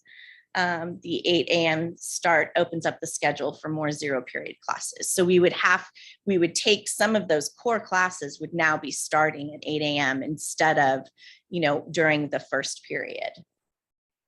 Some of the challenges are that if it starts later, it ends later. And that has an impact on things after school activities, sports, clubs, and things like that. Rescheduling after school sports can be problematic because we don't just compete against other Cupertino schools. We have teams across a few districts in the area. We wouldn't want it to conflict with high school start and end times. Traffic is a concern. It could be a challenge. And later start time, some students are going to still come early, and then they're going to be on campus early and not supervised. So that is a challenge. The impact would be that if they get to sleep in later, they might stay up later. So it might not have the effect that we wanted it to have. Traffic is a huge factor. What will that do to the traffic patterns in Cupertino? Again, after school sports and clubs, the late dismissal, special education busing routes might have to change because if the schedules all shift, then the special education busing schedules will also have to shift. And how would that have an overall effect in the district? It might, because of traffic patterns and start and end times and busing routes for special education, it might cause some of the elementary school schedules to also have to shift. And then families, they have schedules that they've worked around. We would need to give them a lot of lead time so they could figure out how they're going to have to adjust their family schedule. And that's it. I think Allison is taking over. So it has been wonderful to be able to work with the teams. Our principals and assistant principals have played such an important role in making sure that we can gather this information and think through all of this from multiple points of view. As we can see from the feedback, it's really complex. So going back to our first task, we were trying to get at, okay, what is the feedback, but then what is maybe a potential next step for next school year? Because we know it's going to be a multi-year journey. And considering all the complexities, we thought that we could focus in on looking at intervention classes within existing FTE. Is there a way to make some progress in that area? We're still in process with that as the middle schools are building their master schedules and we're thinking about our LCAP and all of those pieces. Is there a way to make progress in that area during the school day for next school year? And then, as you've heard highlighted here and in our prior presentation, we know that that sense of belonging and connection and school spirit is so important in middle school. We know that we want to, as a group, work on what else besides second step? What would be a better fit for the kids in that area, working together as a team, but also allowing for flexibility for the sites to work on activities and use resources that really meet the needs of their own students in that area. And then along the other aspects that you put forth for us to work on, we anticipate that there will be different points of readiness for moving forward. Sometimes we might move together, but sometimes there might be different points of readiness. So we'd like to think about it like a continuum going into next year and potentially even the year after that, that we set targets that are outward targets, but then allow the sites to kind of come on board as they're ready once we get our parameters in place. We really see the power of the site leadership and the staff collaborating, having that common set of district guidelines, but really this work happens at the school site because each school site knows their own complexities and their own scheduling. So that idea that if we set common parameters, but we allow flexibility, equity, but not always exactly equal is the idea that we think will work best. And we intend to keep this going and really work hard on it at the beginning of next year, because master scheduling, we really need to know our direction by January at the latest for the following school year to be able to pivot and make all the shifts needed. So concentrated work next fall so that we would be ready for any next step shifts. And that's where we are to date. Thank you. Thank you all. And let's start with any comments and questions or clarifications needed. Laurie, you You want to start with questions first and then I think comments so. I or think that's, all at once? I think questions would be good, right? So then we Okay. can probably, that'll be good. Yeah. So question wise, let me start with, can somebody help me sort of tease apart the data you guys were able to collect and sort of the conversations going on, I think specifically around the SEL, if I'm understanding right. And maybe this is a myth, so maybe I need to debunk my own myth here in my head. I feel like we've heard a lot from teachers in particular, but maybe it's been more of our elementary teachers rather than our middle school teachers. And maybe that's where I have it mixed in my head, sort of about this larger SEL need. But I don't know that the data was really showing 5s across the board, right? And so like, maybe tell me a little bit more about what is the need at the middle school levels, and then as you guys see it and sort of as your staff see it, and then maybe talk to me about a little bit more about some of the reasons that you were able to tease out. Is it just that the curriculum that we've had isn't a good fit? Is it the fear of the work that goes along with it? Is it the not being able to visualize what the model would look like, and so maybe less buy-in for it because there isn't a sort of model to say, oh, I get this now? So can somebody talk me through some of that?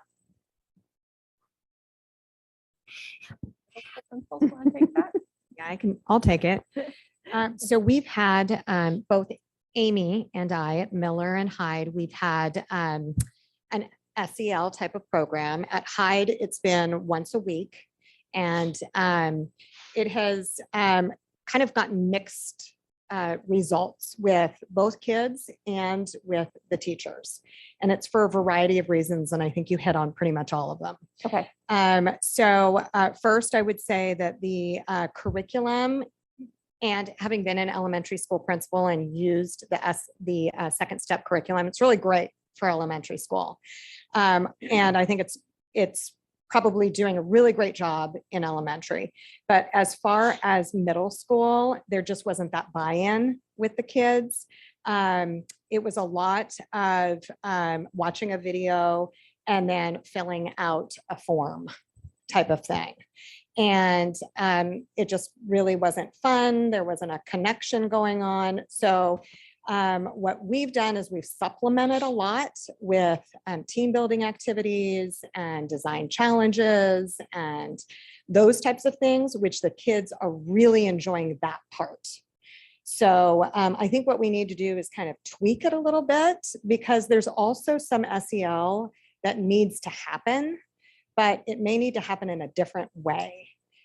And also include the design challenges and the team building and the spirit activities and those types of things. What we also need to focus in on is not every teacher is feeling equipped with the skills to kind of go into like an SEL type of environment.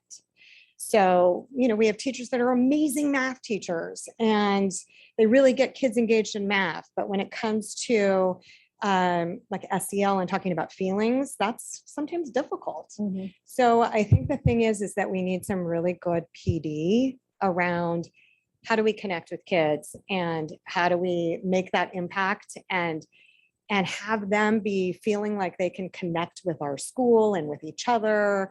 And it's all wrapped up in everything that you just said. Okay. So I think we're on a good path, but we need to tweak it, and that's normal for after a year of doing that. I don't know if Amy, if you want to add anything. Yeah,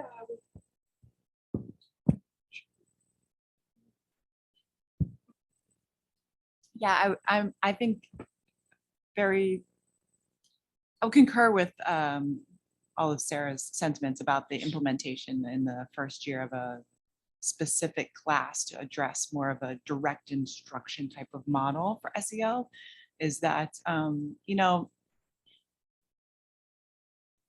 middle school teachers, middle school support staff, we deal with SEL all day long, every day. It's developmentally part of our responsibility towards students. And so we are just on a journey of trying to figure out how we do that in a tiered system where we're embedding practices into every single class and having an environment where they're getting a really direct focus around that. And it's complicated. So I think that the data, you know, really speaks to how complicated that the staff understands that it is to support, you know, middle school students in that area. And that developmentally, they are all at different places. And so what, you know, you can have a class of 17 students and the needs are very different in terms of their social emotional development. So okay, that's helpful. And actually you just hit on one of my highlights in my comments, which was there was a slide that was, I don't even remember which slide it was now, but it was 23 on the sort of, in one of the challenges it was that sometimes integrated SEL, you know, results in more positive outcomes for students. And what was in my mind was, but it's both the intentional planned presentation, but it's also the triaging and the being reactive to where that student is at in that moment, and that it's both, I think, that we need. So it is akin to an academic sort of structured intervention. It's the same. If you think about like an MTSS model of the tiers, SEL should look exactly the same. Okay. I might add, So as CMS, you know, I echo everything that Sarah and Amy shared. And at CMS, because our schedule is different and because our sixth graders have that bridge class, our bridge teachers or sixth grade teachers do a lot of SEL as part of the bridge curriculum that we have. And so for this particular year in implementing SEL across the grade levels, one of the things we have learned is there very much is a difference in how our sixth grade teachers have been teaching it because they've been doing it for years, and then pulling in our seventh and eighth grade teachers. And also learning, just like Amy said, as the kids grow, their social emotional needs are very different in sixth grade versus seventh grade and versus eighth grade. And at times, a blanket lesson might not be the best fit for all the needs across in the class. And so one of the things our SEL teacher leadership team has been doing throughout this school year is trying to incorporate more of a sense of belonging. So very similarly to what Sarah has done is just try to develop school-wide activities for kids to engage and feel that sense of belonging across the board.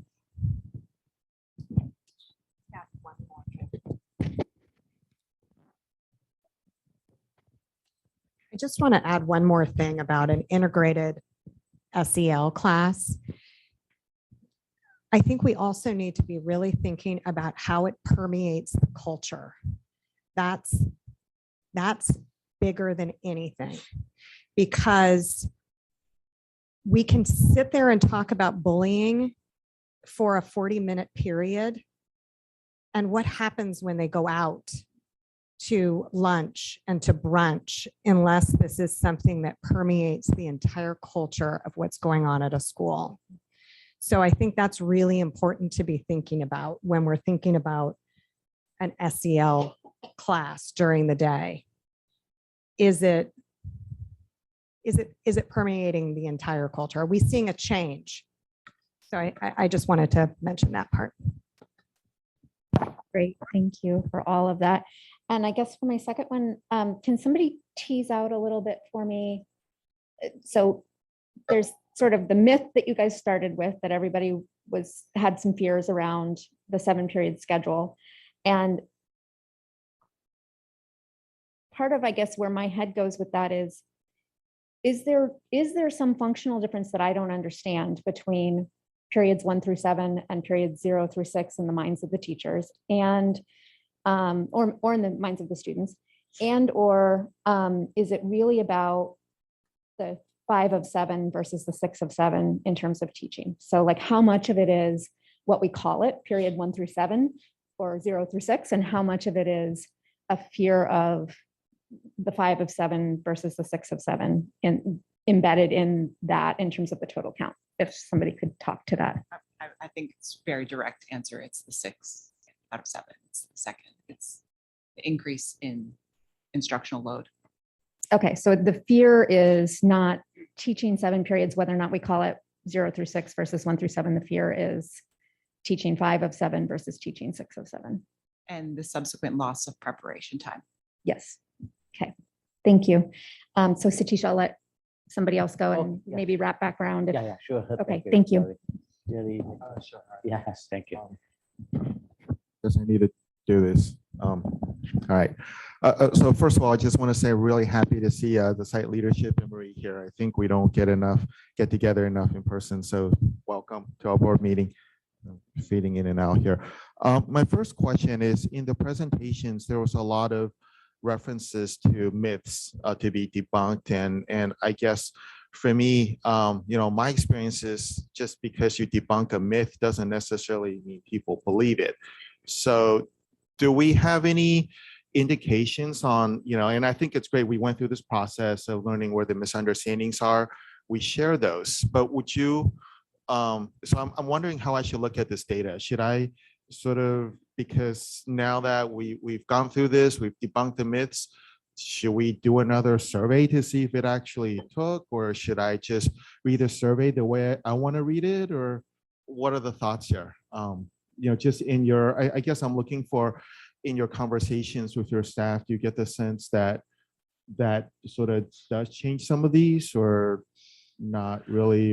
And I know it's really qualitative to know, but any thoughts you have to share on this? Because I'm not sure what to make of the data when you guys say, well, there's these misunderstandings and we cleared it up, but do you think that stuck? Okay. This is based on our side conversation, I think. I think this is based on Jerry and we had a side conversation. So, but I just want to, add into that. I think you're wholeheartedly right. Debunking a myth is not necessarily going to shift the beliefs or the perspectives, or even deeper ingrained is the culture of a school site. And I think one thing I really value about working with all of my colleagues in the middle schools, that we all have individual site cultures that we all have to kind of maneuver and work through and massage in certain ways. And I think one thing is trust in instilling in our staffs that we are going to value their input and that they have buy-in in terms of the mode or the model in which we choose, or how we choose to go after achieving, based on student needs. I mean, looking at our panorama survey, we look at those data points of our students, and I think really starting to go backwards and really unpacking that data and allowing staff to be involved in that process. I think that's going to be the greater emphasis rather than debunking a myth. And I think upon our conversation, I kind of said it would be nice to see what would the staff's perceptions be after debunking these myths with a secondary survey, or gathering this input through a staff meeting, or however we do that. But just really using this time to go back to Lori's question and regarding SEL. I think we all have valued site teams on our campuses, PBIS teams, inquiry teams, leadership teams, and then our student groups, our student leadership and student council. How do we evoke involvement in those stakeholder groups to make something come alive? And going back to what Sarah was mentioning, we can have a 40-minute period, but all that goes to the wayside when these students walk outside the door. So how do we really get all of our stakeholder groups to work together to develop what would work for our individual cultures at our school site? So I think that kind of ties. Okay, great, thanks. All right, just maybe a second question is around the second elective.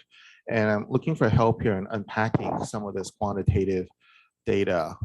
And so I'm wondering, the folks that are maybe not for it, do you think it's because they think it's fundamentally a bad idea in terms of student learning, because you have, I guess you're splitting education minutes, learning minutes across more classes? Or do you think people are concerned about the implementation challenges? Because to me, those are two different things, right? One is it's just bad idea to begin with, no matter how easy you made it. And the other is, well, maybe it's a good idea, but gosh, there are costs that go with that it's not worth doing. I was wondering if any, again, very anecdotal, any sort of insights you can share here. So at Lawson, for sure, it is the implementation piece. So I think most staff believes that 2 electives is a good idea for students, but the concern lies around schedule, funding, FTEs, and staffing. So I think those are generally the concerns. One of the myth that we were able to debunk very quickly at Lawson was the 6 out of 7 schedule, because there was that myth that we were going to be, everyone wanted to move to the CMS schedule. And when we shared this data in a staff meeting, and Kit, kind of let them know that, no, that's not what we're saying. We're looking at schedule. Everyone just kind of took a collective sigh of relief. So I think it really has to do more with implementation. I think most teachers will tell you that 2 electives is a good idea. Okay, all right. Yes. At CMS, we have lived 2 electives for years, decades. And so you can see in our quantitative data that the majority of our staff feels that it's important for students to have it. Where the heart breaks in my staff is that not every student may have the opportunity to a fun elective because of their EL status, or if there's an intervention need, or if the student has an IEP, they might need to take 2 additional academic courses, which does not give them an opportunity for a fun class. So I think for CMS specifically, that is where the heart breaks for teachers, that even knowing that we do have 2 electives, there is a portion of our population, students, that don't have that opportunity for that reason. Okay, great, thanks. Thanks. I'll go ahead and yield the floor here, and we can come around later. Thanks, Satish. Thank you. So my comment and question around SEL, I agree with Sarah. I think the curriculum second step maybe isn't the best without tweaking it. I happened to observe a lesson yesterday at Lawson on bullying, which I thought was a really timely topic.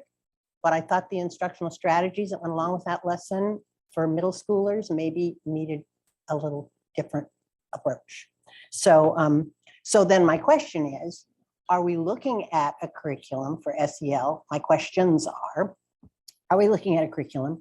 Would this course happen every day if we implement this? And that's, I guess those are my questions. Are we looking at a particular curriculum for that?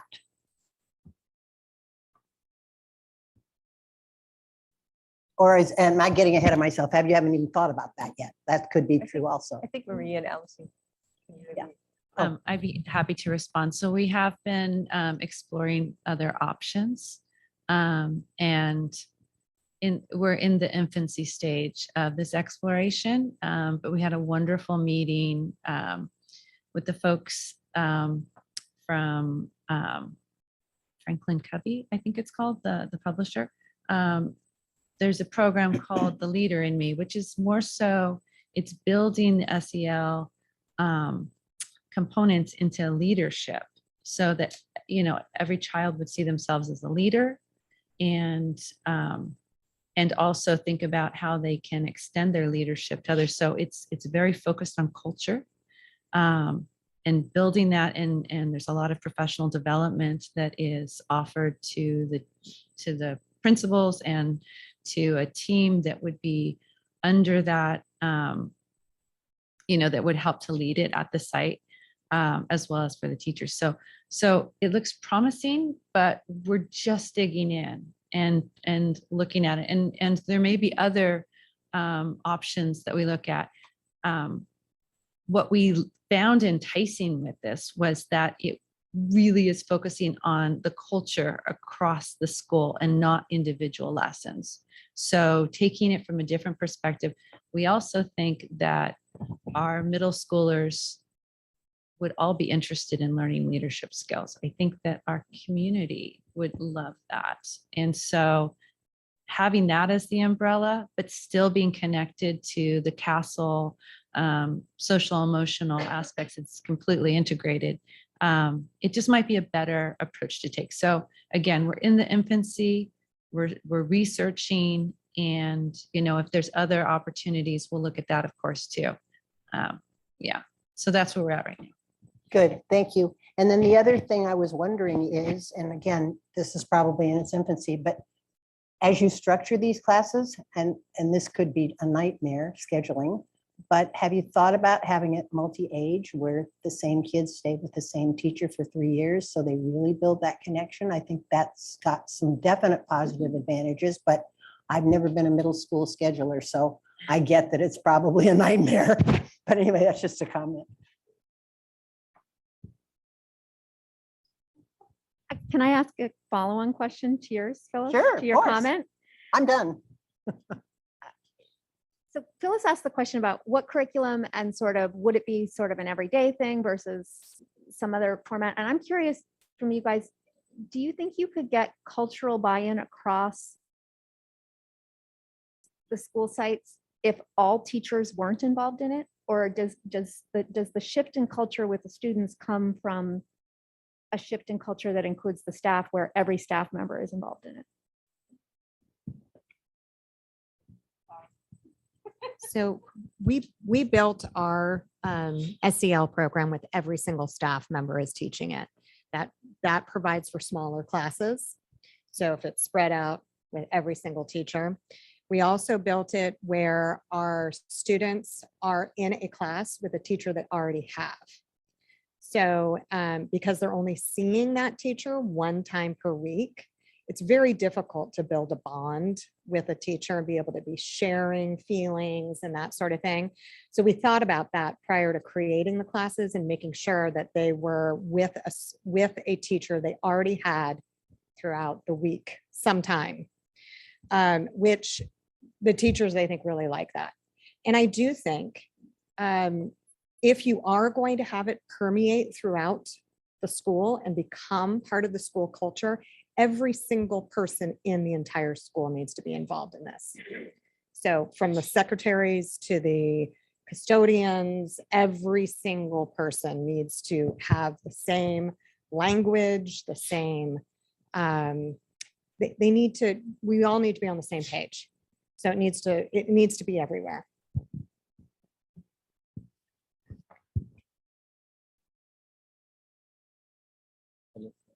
Oh, okay.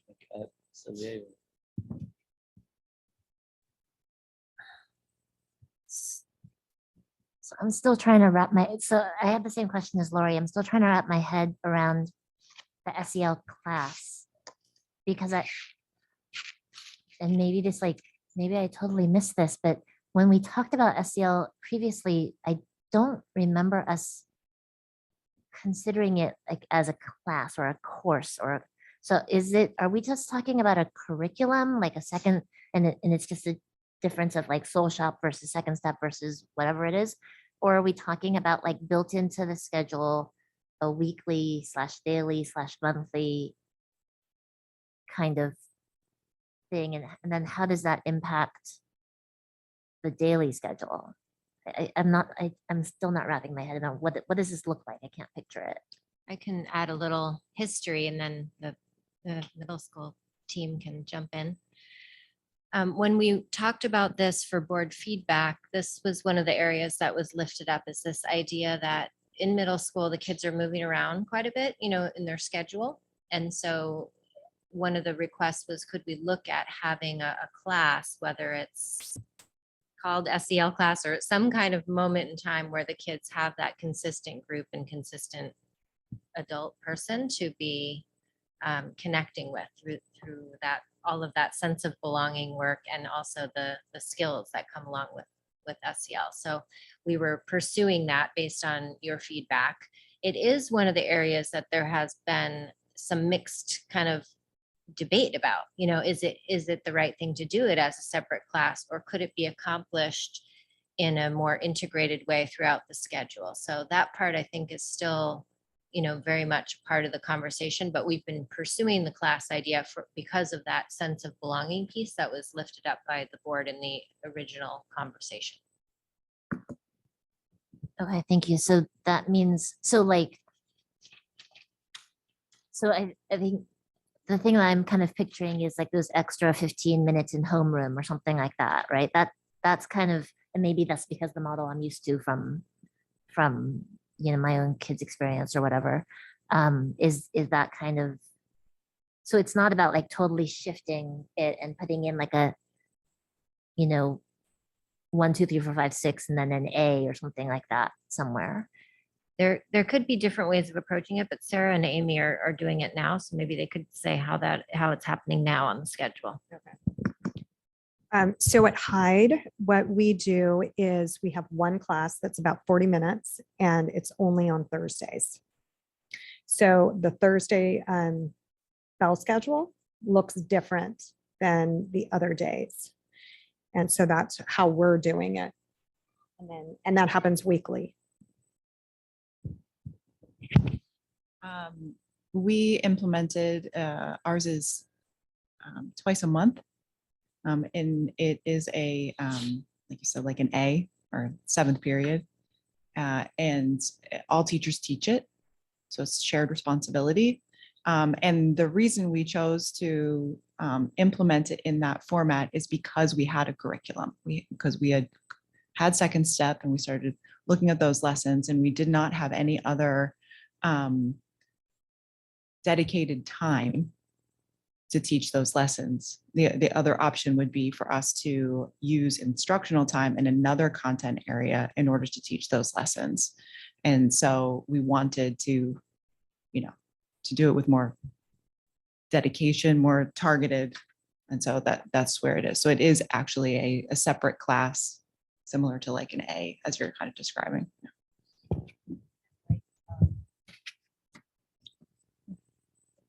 We'll go this way.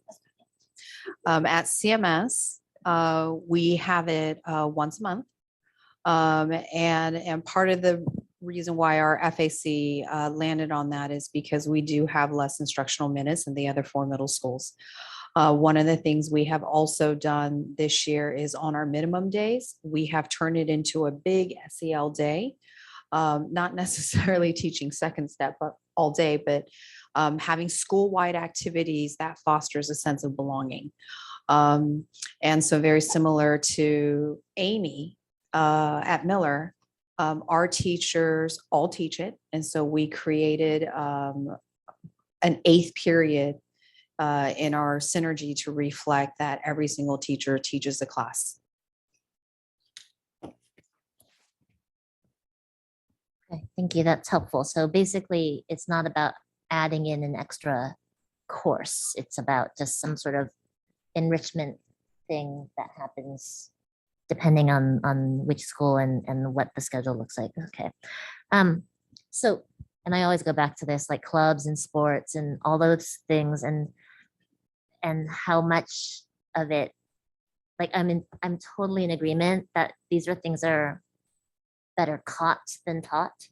And it's not necessarily going to get caught in a classroom, but more in all of that culture and clubs and spirit days, web, all that kind of stuff. So I know that that's teacher or staff adjunct hours. I still don't have a good sense of how much of that is a part of, how much of that can be put into the structure of what a teacher, what a staff person might do during the course of their teaching. Like how much of the percentage of teachers are also doing some sort of club advisory, some sort of coaching, some sort of, whatever else there might be, like web advising or like how can we, from an infrastructure point of view, in terms of what the teachers are offering, rather than forcing them to maybe not necessarily teach a class or take away from instructional minutes, but ask them to also do these cultural things.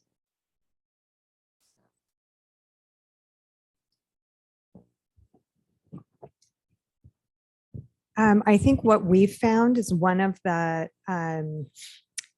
benefits of having the SEL class is that we realized relatively early on that the curriculum that we were using wasn't having our desired effect that we wanted, because one of the things we wanted to focus on is the belonging and the school spirit. So we've added those types of activities in during that SEL time.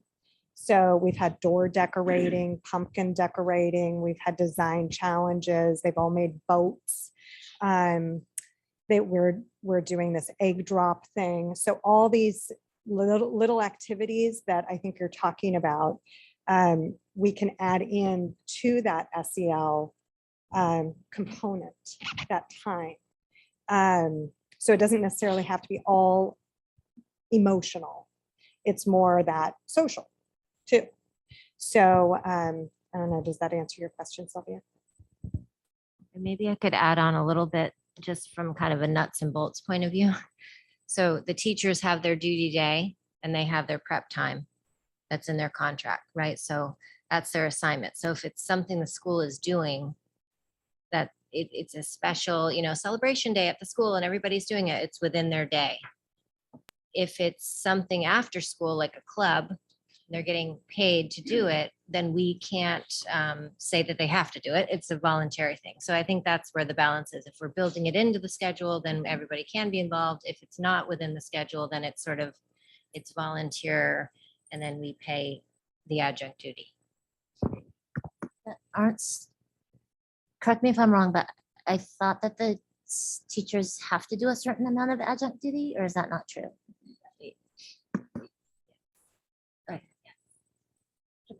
But that adjunct duty is for a variety of different reasons. Those 20 hours go very quickly. So it could be supervising clubs, but there's a lot of other expectations to be covered by the adjunct duty.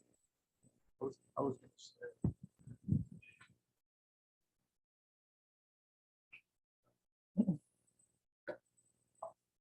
say, you ask a really good question. And the way that I'm looking at it as the way there is a connection between the SEL and how that develops an environment at your school.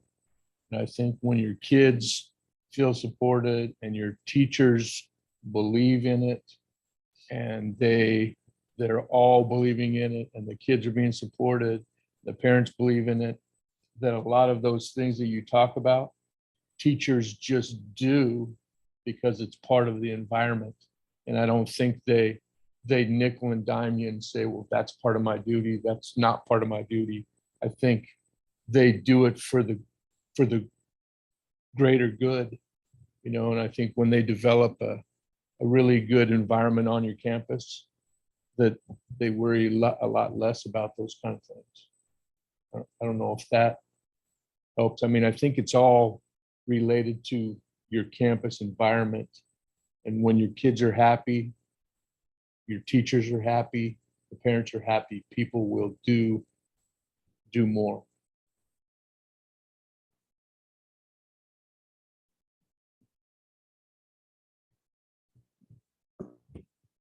I don't have a response yet for that. I have to process it. I'm totally in agreement. I mean, like, I get it, and we should, you know, staff should be compensated. Like, I'm not asking for, like, you know, that extra thing but I guess I'm just trying to piece out in my mind, you know, how do you build curriculum, or not, how do you build culture? Because all of our kids are different too, and they have different interests and they have different skills and talents, and we want to be able to provide those things.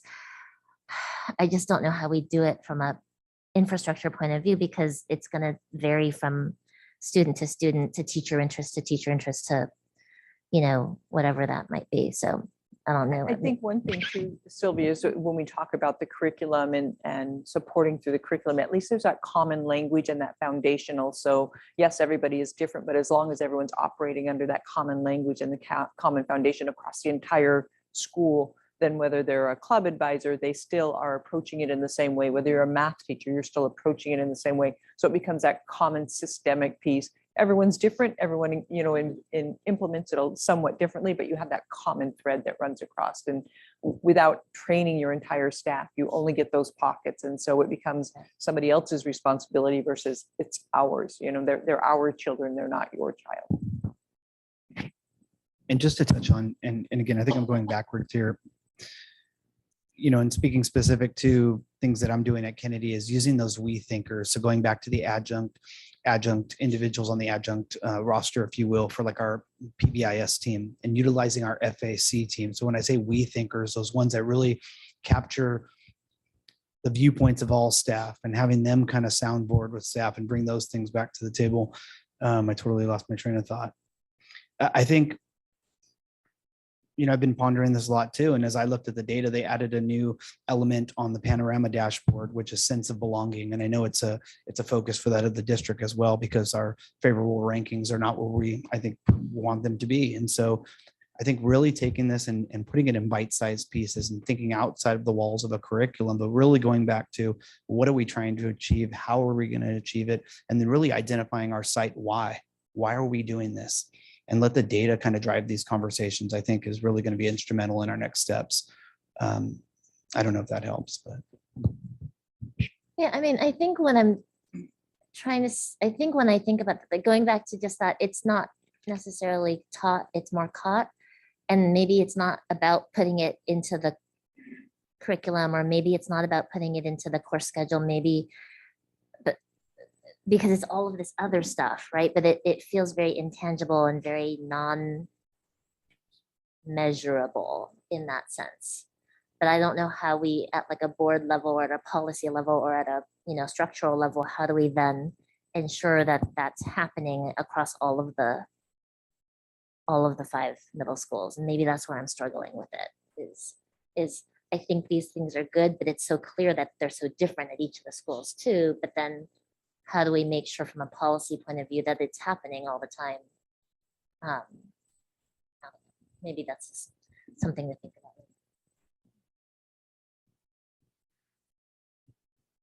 I have another question, but I'll yield my time. No response, right? So can I? Okay. I have, I think, uh, questions on, not on this, basically the survey part of it. I see a consistency or a big variation in the results between students and staff. Do you know why it is so? Like, for example, staff feels that this is what it is, and the student is just opposite if you go across, okay? That's number one. And on the other side, like, some of the schools, like, for example, KMS is across that it appears different when you compare to other schools. So there is a consistency. It's not a data consistency. There is a consistency in terms of how people think, okay? And any thought on that? And how are we coming up with the recommendation when we are having a consistency issue between the students and the staff?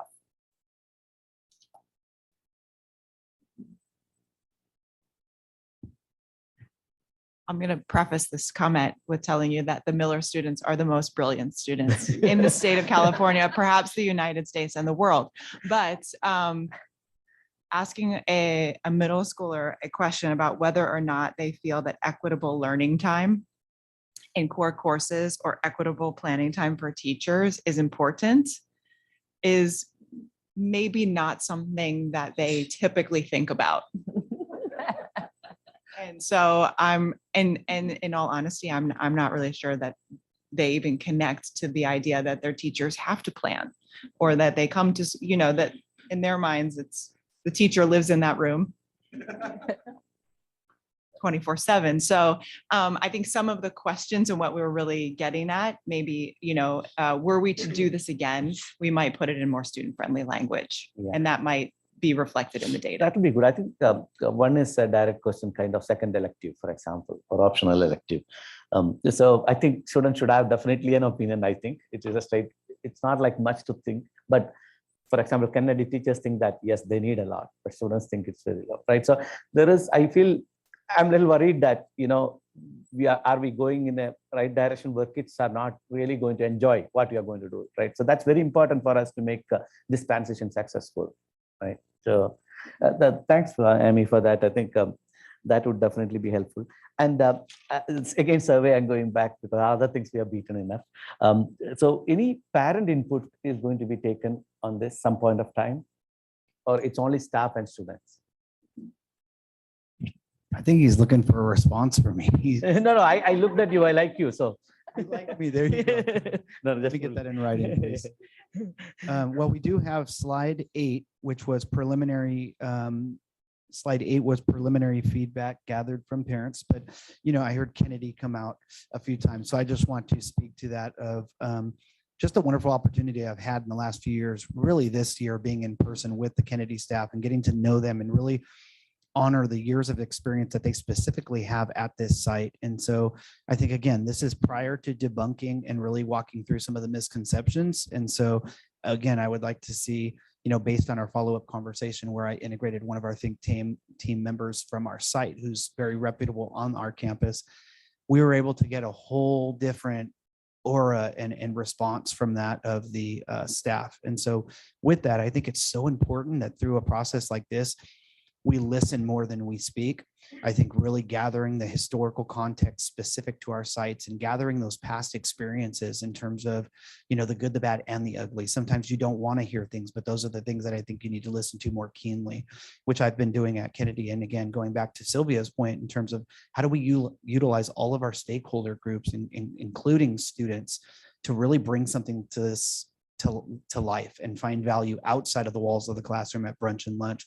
To Mike's point, I think when you get everybody breathing the same air and really believing in what is being done, that's where it starts to become a part of the culture. And so I really look forward to those opportunities and moving forth at Kennedy with these next steps, especially in the areas of social emotional learning or creating that sense of belonging on our campus. So thank you. And maybe we could put up the last slide that was on there and just kind of redirecting our thinking and our discussion into that point, because I know it's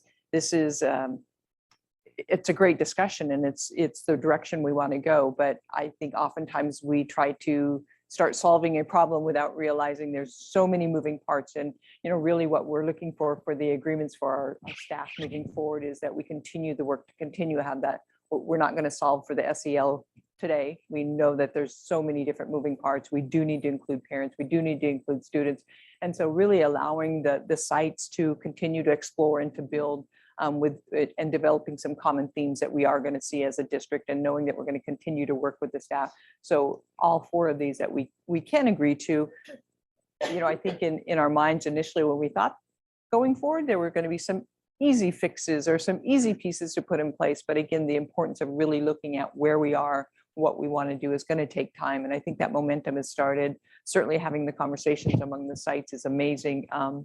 I think some of them are changing. I think there's still more information that we need to provide, more of that training. All of that's coming to a light. So, I did just want to redirect back in at really our expectation is to take a look at these agreements and are we okay with them?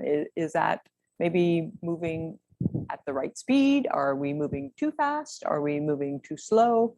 And where the board sits with that. Is it okay? Like, I think initially when Lori asked, I said that it's only questions, but I think we were not able to make some comments. So 1 minute each, at least, just to I think conclude. the comments are important, and we're a little off schedule, but that's okay. Yeah, It's even important. 5 minutes, if you take extra, I think at least let's 1 minute comment, that will be helpful at least.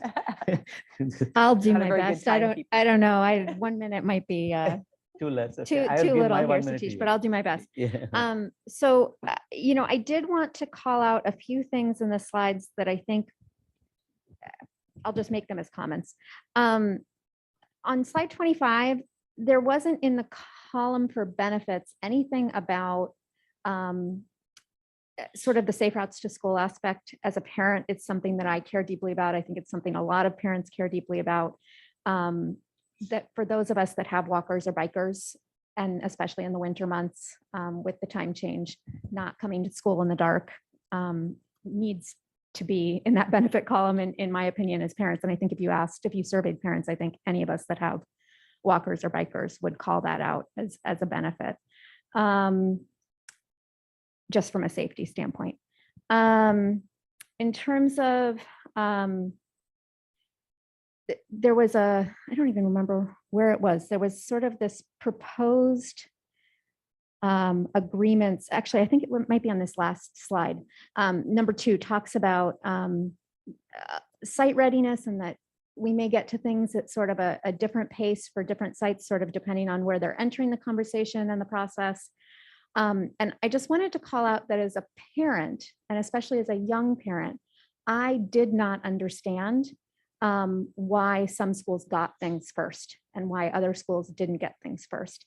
And I think that's something that we're going to have to be really careful about in this process, is communicating that out and explaining the whys so that parents can be a part of that understanding rather than reacting to it with why isn't my school getting what another school is getting at the same rate or at the same time?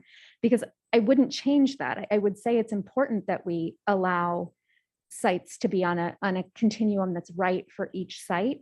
And I think that in and of itself has enough benefit for our kids, that there is buy-in, that there is time, that there is honoring the shifts that need to take place unique to each site.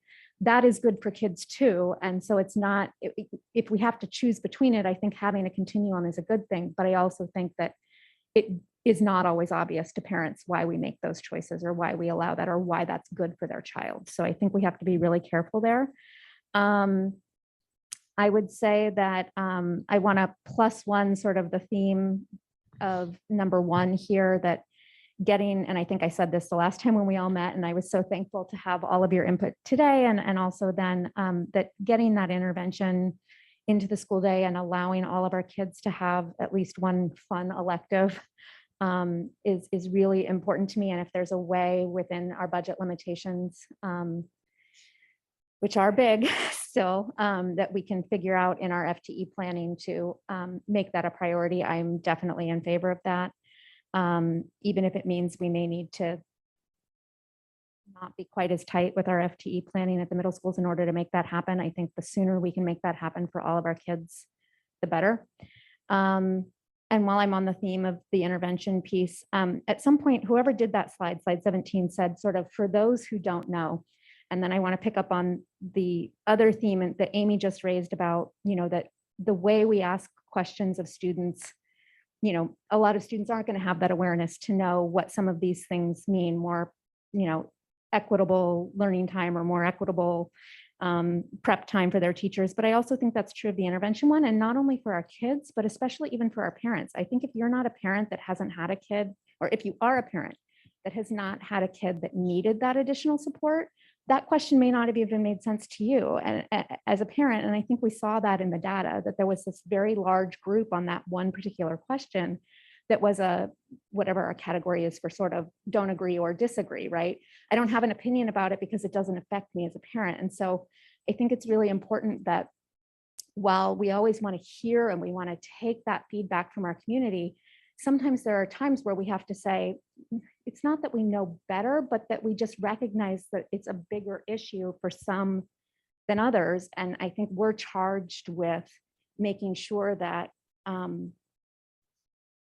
all kids have those opportunities. And so that's not something that I think, even if that one doesn't have as high as scores from parents, I think we have to look at not only how we ask the question, but how many of our kiddos does it apply to, right? So if we said that it's affecting 20 to 25% of our learners, that's really big for us to consider, but maybe not something that's going to score as high in terms of things that parents are going to necessarily say is a priority.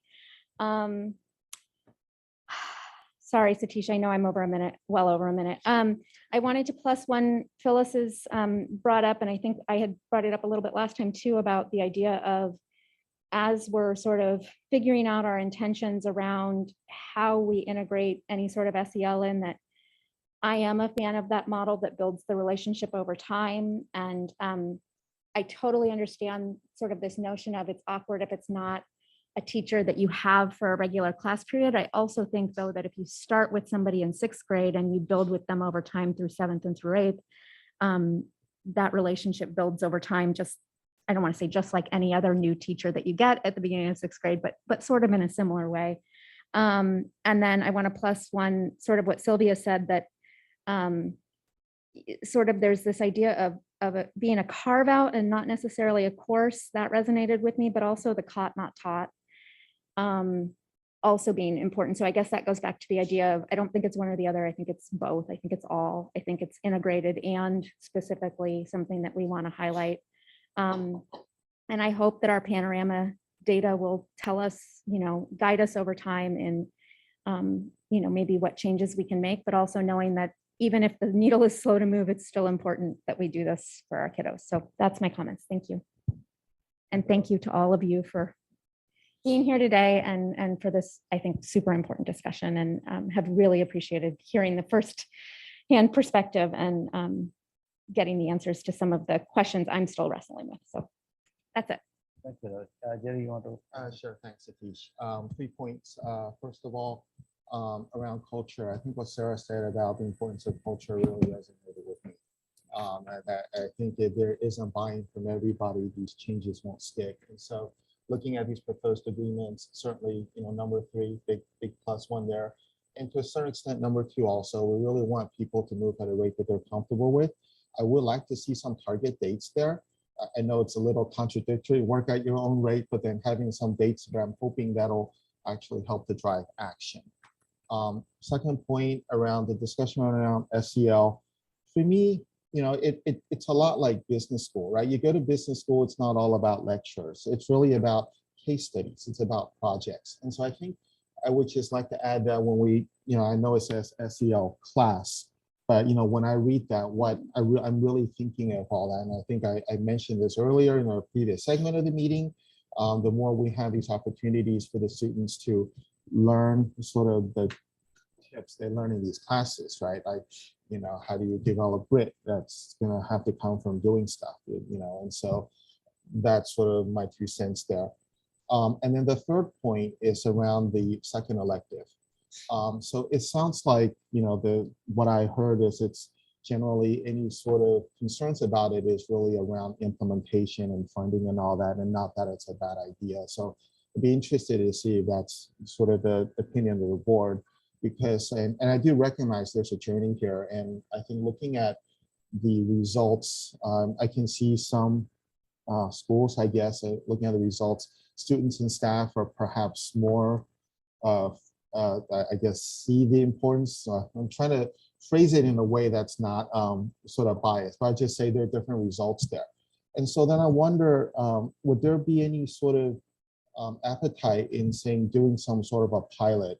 I mean, if I'm looking at this, it feels like perhaps some schools may be ready to move forward on some things fast, because what I'm seeing here is a grid. We have 5 middle schools, we have prep times, we have intervention, we have SEL classes, we have electives. And so within that grid there, for me, equity is really, I'm really looking at this ending state. Eventually, we want to end up at some equitable state, but I can see that transition being different at different sites, depending on the culture and all that. So I just kind of want to maybe throw that out there for staff or folks to consider, that we don't have to all move in lockstep in everything. And so just to, I'm just, people have told me sometimes I'm like impatiently patient. On some things I'm really patient, but in some things I'm kind of impatient. On this, would like to see action. I think number 4 seems reasonable. We're really looking at implementation at the earliest, for the following school year. But if we could get some of these things in place,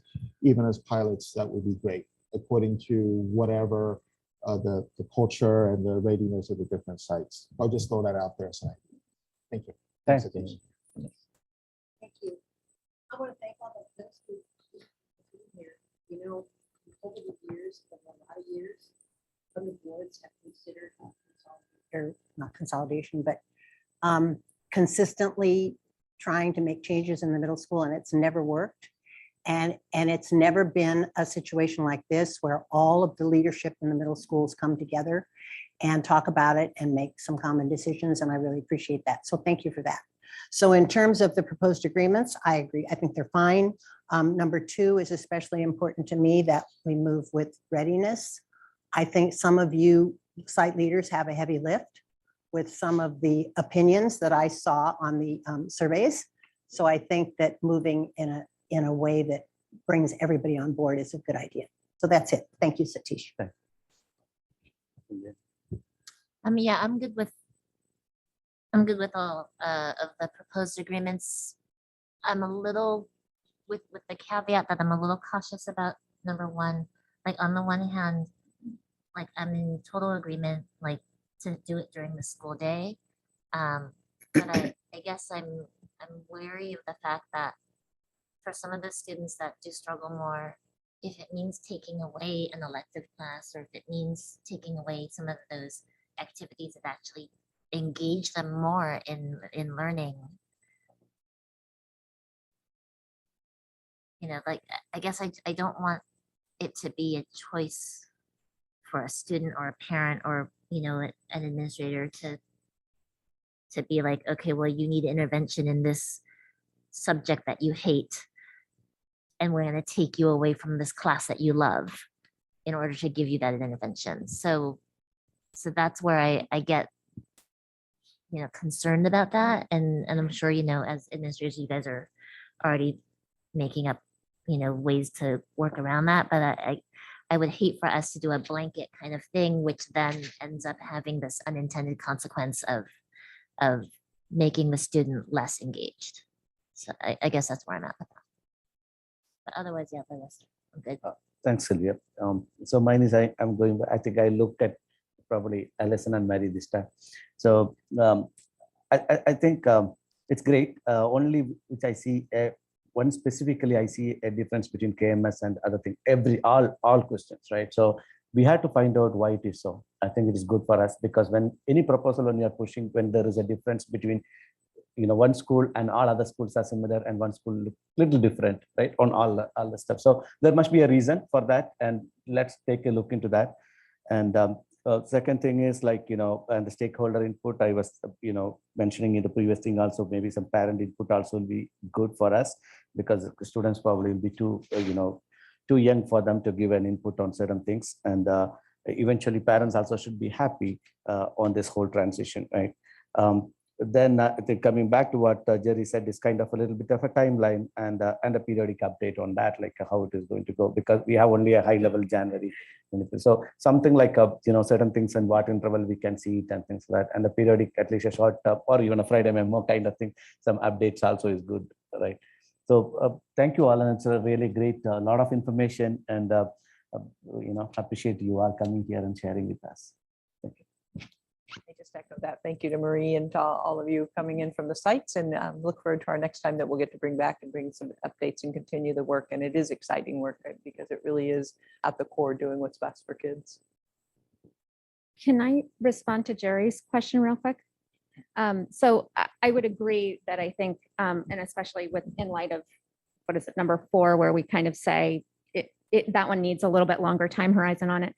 I just would ask that whatever you guys bring back looks at through that lens that Jerry raised at both. If there's things that we could try sooner rather than later on both the student side and the staff side. I would find it hard to prioritize one over the other in terms of sort of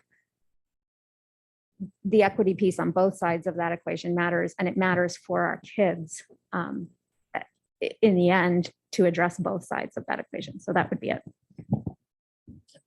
Thank you. Okay, so thank you. I think we are done with this topic, and we will move to the next one.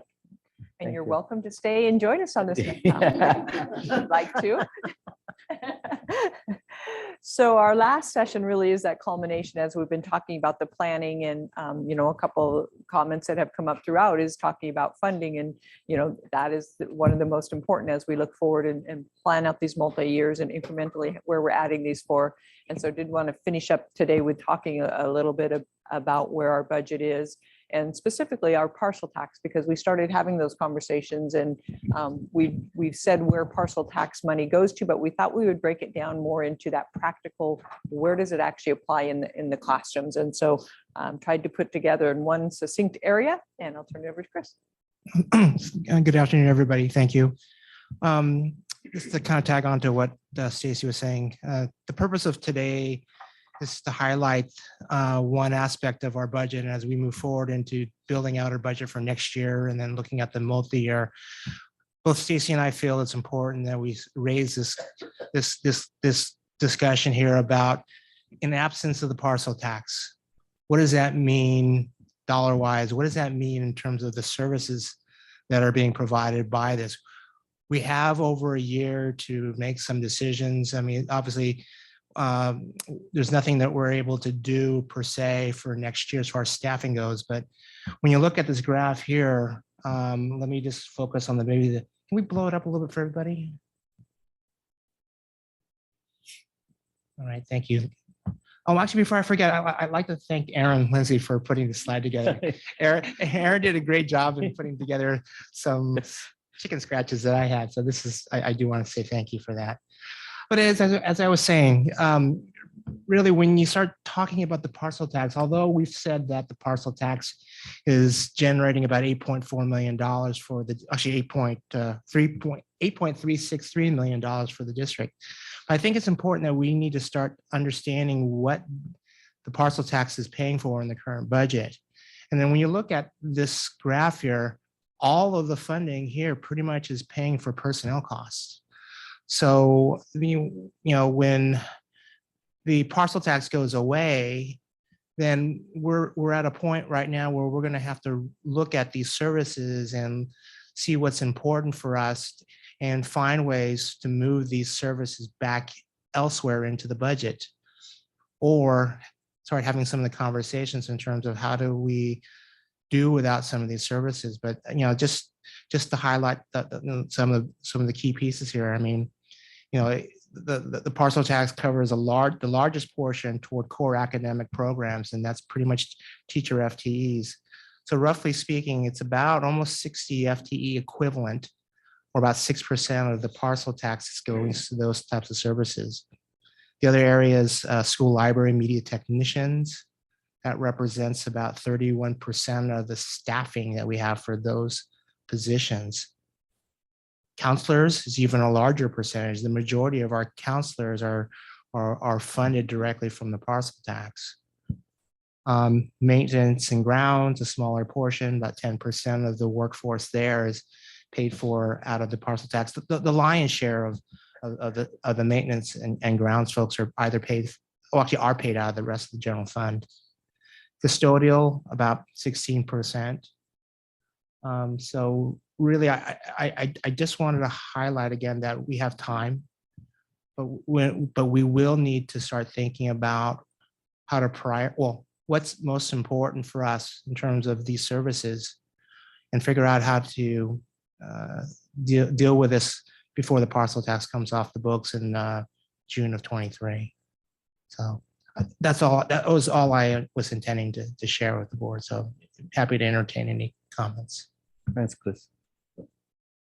We'll go for a, sorry, anything? Yeah, I mean, I think I really appreciate it being put onto one slide like this that sort of captures the magnitude of the issue. Obviously, our biggest challenge is how to create community buy-in for getting over the super high threshold, to even get it renewed in a community that's struggled with, getting all the way to that 66 2/3. I think we know that more than half of our community supports us and supports this, and 60% of our community, I think, would be in favor of this based on our prior results. I think the question becomes, how do we create this level of understanding and sort of this capture for more of our community members, so that they can understand how important these funds are to what we're currently doing for our kiddos and what it means if those go away. And I think back to all the other conversations we're having this morning. I mean, just in terms of all of these things that we want for kids, all of these things that we want to move along with on our strategic plan to create more opportunities, to create more arts and music opportunities, to create more opportunities for, expanding our offerings at our middle schools and looking more holistically at the needs of our middle schoolers. Like, all of those things are impacted here by this notion that all of these areas come out of our general fund if we don't figure out how to help the community understand this. So I think the question isn't so much about what's presented here, but more about how do we create awareness of what's presented here, in my mind. So that's it. I would probably add on to that as well, is even the discussion of where does this money come out of our general funds, but also, do we continue offering these services if we don't have the money available in the general fund? Those are the very difficult questions that we will and are facing. Maybe at this level. At this level. I mean, I think they're all important things, but can we maintain this level? Right. I mean, I think the question becomes, it probably wouldn't be all or nothing in either direction, right? We wouldn't cut all of this. We'd have to take away from some other areas that are currently funded in the general fund. And I think not only does it mean not being able to have the conversations like we were having this morning about what else can we do? What else do our kids deserve? What else do we need to be thinking about to ensure the highest quality education, and what other districts around us are doing, but also what else we'd lose if some of this, let alone all of this, has to shift into the general fund. So anyway, thank you for that, Stacey. And that's it. Yes, thanks. I have no questions. I think really just want to again thank Chris and Aaron for putting this together. It's a really impactful slide.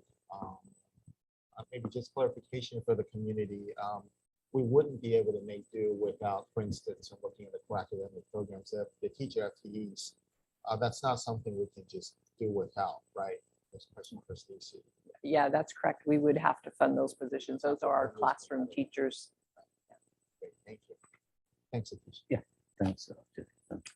Thank you, Chris. This is great information. I'm going to be really curious to see what our poll comes back to show us about where our community is in terms of, I have to say I'm pessimistic about this, and I'm not usually pessimistic, but I think it's a huge climb to pass a parcel tax at this time. So I hope I'm wrong, and I hope our community comes back and supports it in the poll.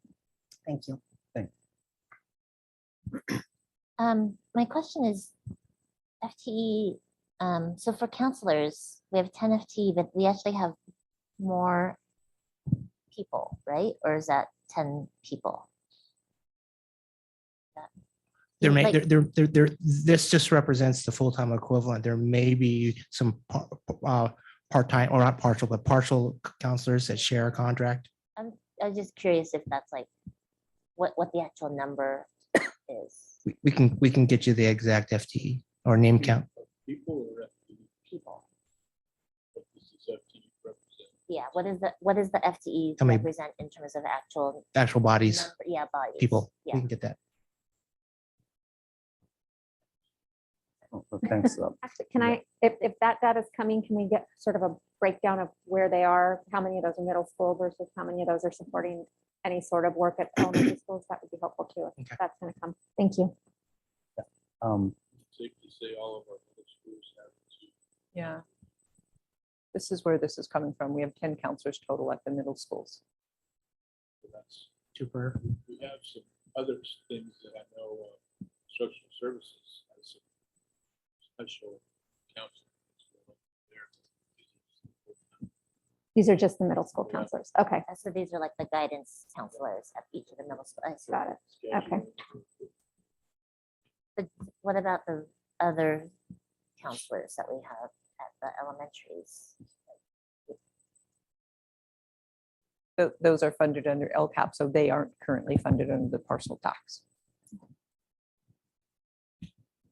Thanks, Chris. I think it's a good thing. And just going back with what Phyllis said, can we, for the poll agency, can we probably, this information, if we can share with them, that'd be great. Actually, I don't know how they are framing the questions probably, because people should know this, right? This is where the money is going rather than just asking the questions. So maybe this single slide is really good. Actually, most of the information is covered here. And if we can share with them, I think when they are framing the questions, that would be really helpful for us to get the sincere feedback then. Absolutely, I agree, and we are, I know one of you had mentioned about the survey, so we are preparing that survey that'll be going out. So I think this information is really important to get out there as well. But this is first time you're saying that in a single slide, the true impact actually, if you don't. Thank you very much. Any final comments on this? Okay, then I think we are done with this part of the session, which is this 6.1 like board advance. On time, my Yeah, lord. and we have the last one, that's about activity committee reports, if any. Same order we'll go. Are we anything? I don't think so. No. Thank you. Okay, Jerry. I don't have Wellness. I thought that you and me attended the wellness committee. Oh, we did go to the. Yeah, wellness you and committee. me, I yeah. forgot my notes. Yeah. So we did, but nothing to report, but we were there. Right. The only thing they did was continue to discuss the suicide prevention. And it'll come to us eventually through Leslie, but they're not ready to bring it to the Correct. board yet. So, yeah. Thank you. Anything, Sylvia? Yep. Okay, for me also nothing other than this. Okay, we are on time, then if nothing, we'll adjourn the meeting.